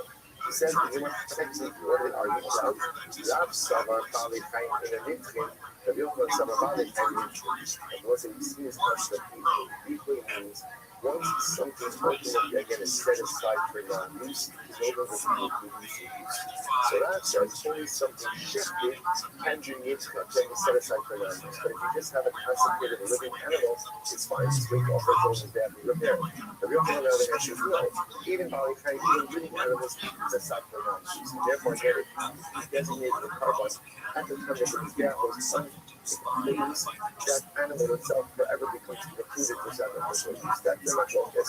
So basically, as the catch, Holocaust, you actually live there on Mizbeach, the Achakach, you have the Mizbeach soon. Just now, watch this, because it's actually fascinating. Ultimately, again, all kabbalos that you had, all animals that were designated as kabbalos, that was not the conscious. This sounds like the Trinity, as I think for kabbalah in the flesh. So ultimately, again, if you had designated animals as kabbalos, or the second base on the first milk, and then the second base on the first milk, and those animals ultimately again are precluded from use. So the Gemara says, if we need to, one second, if you designated these animals when there's no place to make brush, aren't they set aside for non-use from the beginning? Ella actually, that's this. Very interesting. Rather, here talking about Kabbalah, so ultimately we designated before the base of the brush was destroyed. Before the base of the brush was destroyed, now I'm saying after them when the second base of the brush was destroyed. So the Gemara says, no, it's not Naras. Why I won't say because again, they would be aged out. Remember again, Naras is given. Remember again, I will say, anything that doesn't mean about the first base of the brush, I'll the second base of the brush, right? So it's came along, they would be walking around, they're doing like sheepwalkers, whatever. They're not they're clearly going to be aged out from any type of use anywhere. However, actually, it's coming up this way. But Ashaka, Midco is there. By the both sides, you must like this. Don't move out over here, and I'll look for myself. If you went ahead and designated it. And then the base, and then the Mizbeach was damaged, right? And then you repaired it. At the time you repaired the Mizbeach, you can't cut off that part. Which seems to support the real woman's idea that Bali Chaim needs it. That even an animal designated as a carbon at the time that it did not, that is forever put its use, or forever designated non use. That's what's happening. So okay, cut the bad stuff. Again, you can change the word because like you were just modify the word and over here. Modify the word and say not about the animal was shot. It was chassis, and then it is forever set aside. But it just that's how we custom. We custom. Living animals are not designated for land. So, for example, this piece of animals are carbon. Now, let's say again,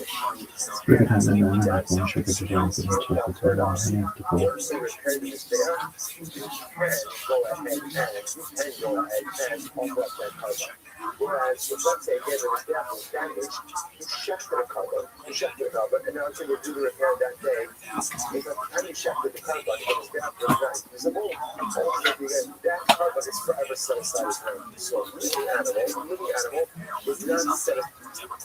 But a shafted carbon, if it can't be offered as a penalty, it's forever set aside as well.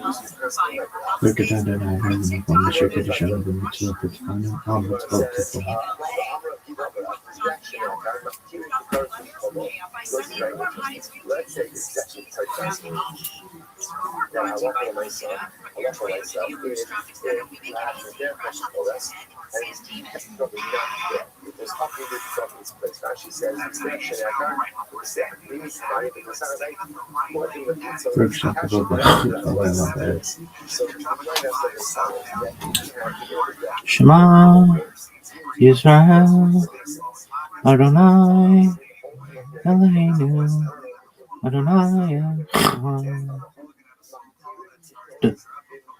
Echad.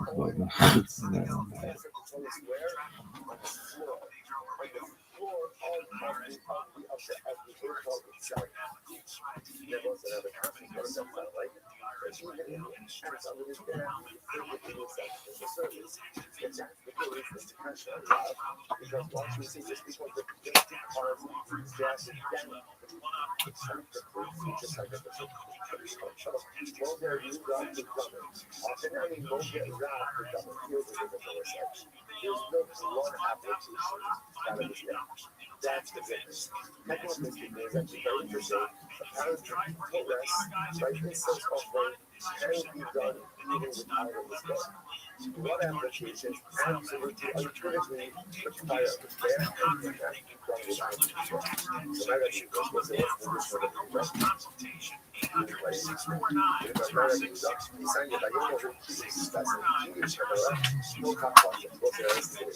this is talking about again first base and the flush. First base and the flush, Shlomo Hamala. So the Pasuk says, it was on that day. This isn't a lot about it. It was on that day. He didn't stop. Let's listen to this. Give a little background. He's now let's use that. He's there. I've done the head now. Cut the head. Let's say now. But this is like this. Okay, it translated his makeup. Shlomo Hamala also speaks the word. Before to be allowed to be used for. These are the red ochre, the more rough ones are the ones in the Hypogeum. Incredibly old. Also a very good. That other cultures have that as well, right? Those spirals. Yeah. So that's what I mean. So that right there is also in Newgrange in Ireland, like pretty much the same. It's Right, but not just slight those difference, two places. There's some other places. Yes, the swirling motif is one of the oldest. I mean, it is one of the oldest. It's everywhere. But the implication of it being about sound is very interesting when you find it represented in places that are absolutely acoustically tuned from prehistory. Yeah, dude, like, it's weird. There's another one in Peru called Chavin de Huanta, which is there's a temple built above it. This is another thing that you find. I mean, this one in Malta, they haven't done this, but you do definitely seem to find layering, like Gunung Padang in Indonesia, where you have like the original structure below and people are just piling up on top of it over time. So in Chavin de Huanta in Peru, you have this amazing temple site, but below ground is a labyrinth of corridors that also propagate acoustics to the point where it brings up infrasound. So below this is an infrasonic laboratory, essentially, of labyrinthian passages that we use for ritual acoustics. And they actually found inside of this conch shells that had been purposefully re-engineered to produce a new harmonic when blown into them. Like they had actually changed them into a different so type. they go in the acoustic chambers And below the conch shells, and someone would obviously be walking through this, perhaps as a form of rite of passage. Could But you imagine going back in time? I know, man. I really want just to. being a fly on the I wall. wish we could. Yeah, so that, it's not incredibly profound stonemasonry, but it does produce infrasonic reverberation. They have proven that. I looked it up.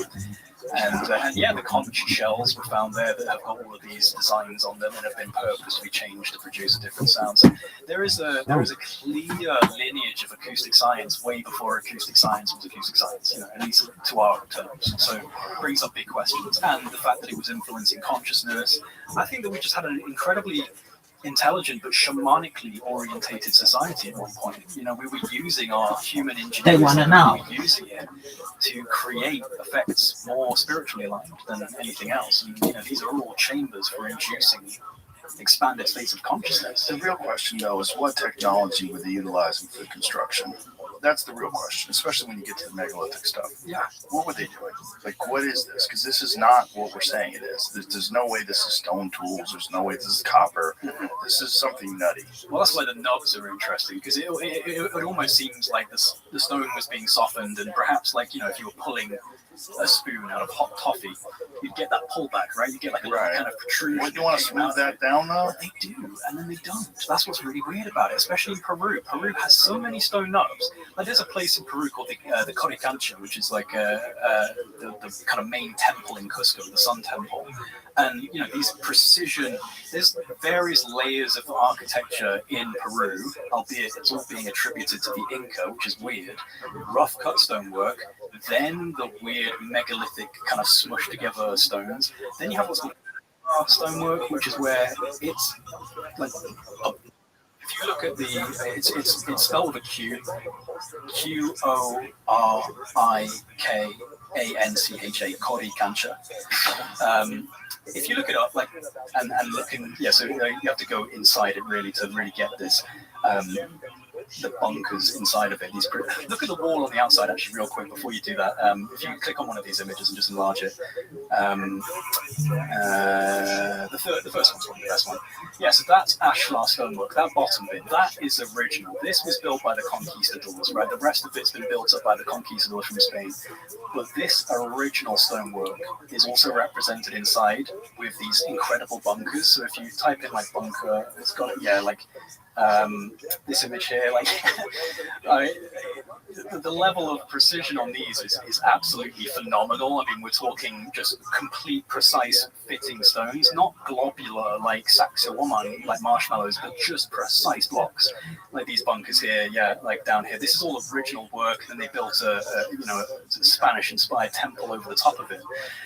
So what you're asserting is that this was here first? Yes, this stuff it was here first. Like this stuff was absolutely here first. And if you look up, there's a little nub, little stone nub right at the top there. Yeah. And but some of these walls have like 10 nubs on them, like one here, and then there's none. So it's like they were smoothing out some of them, leaving others. Some have speculated that it's a form of language, because in Peru, the Inca, do you know what the Inca language was?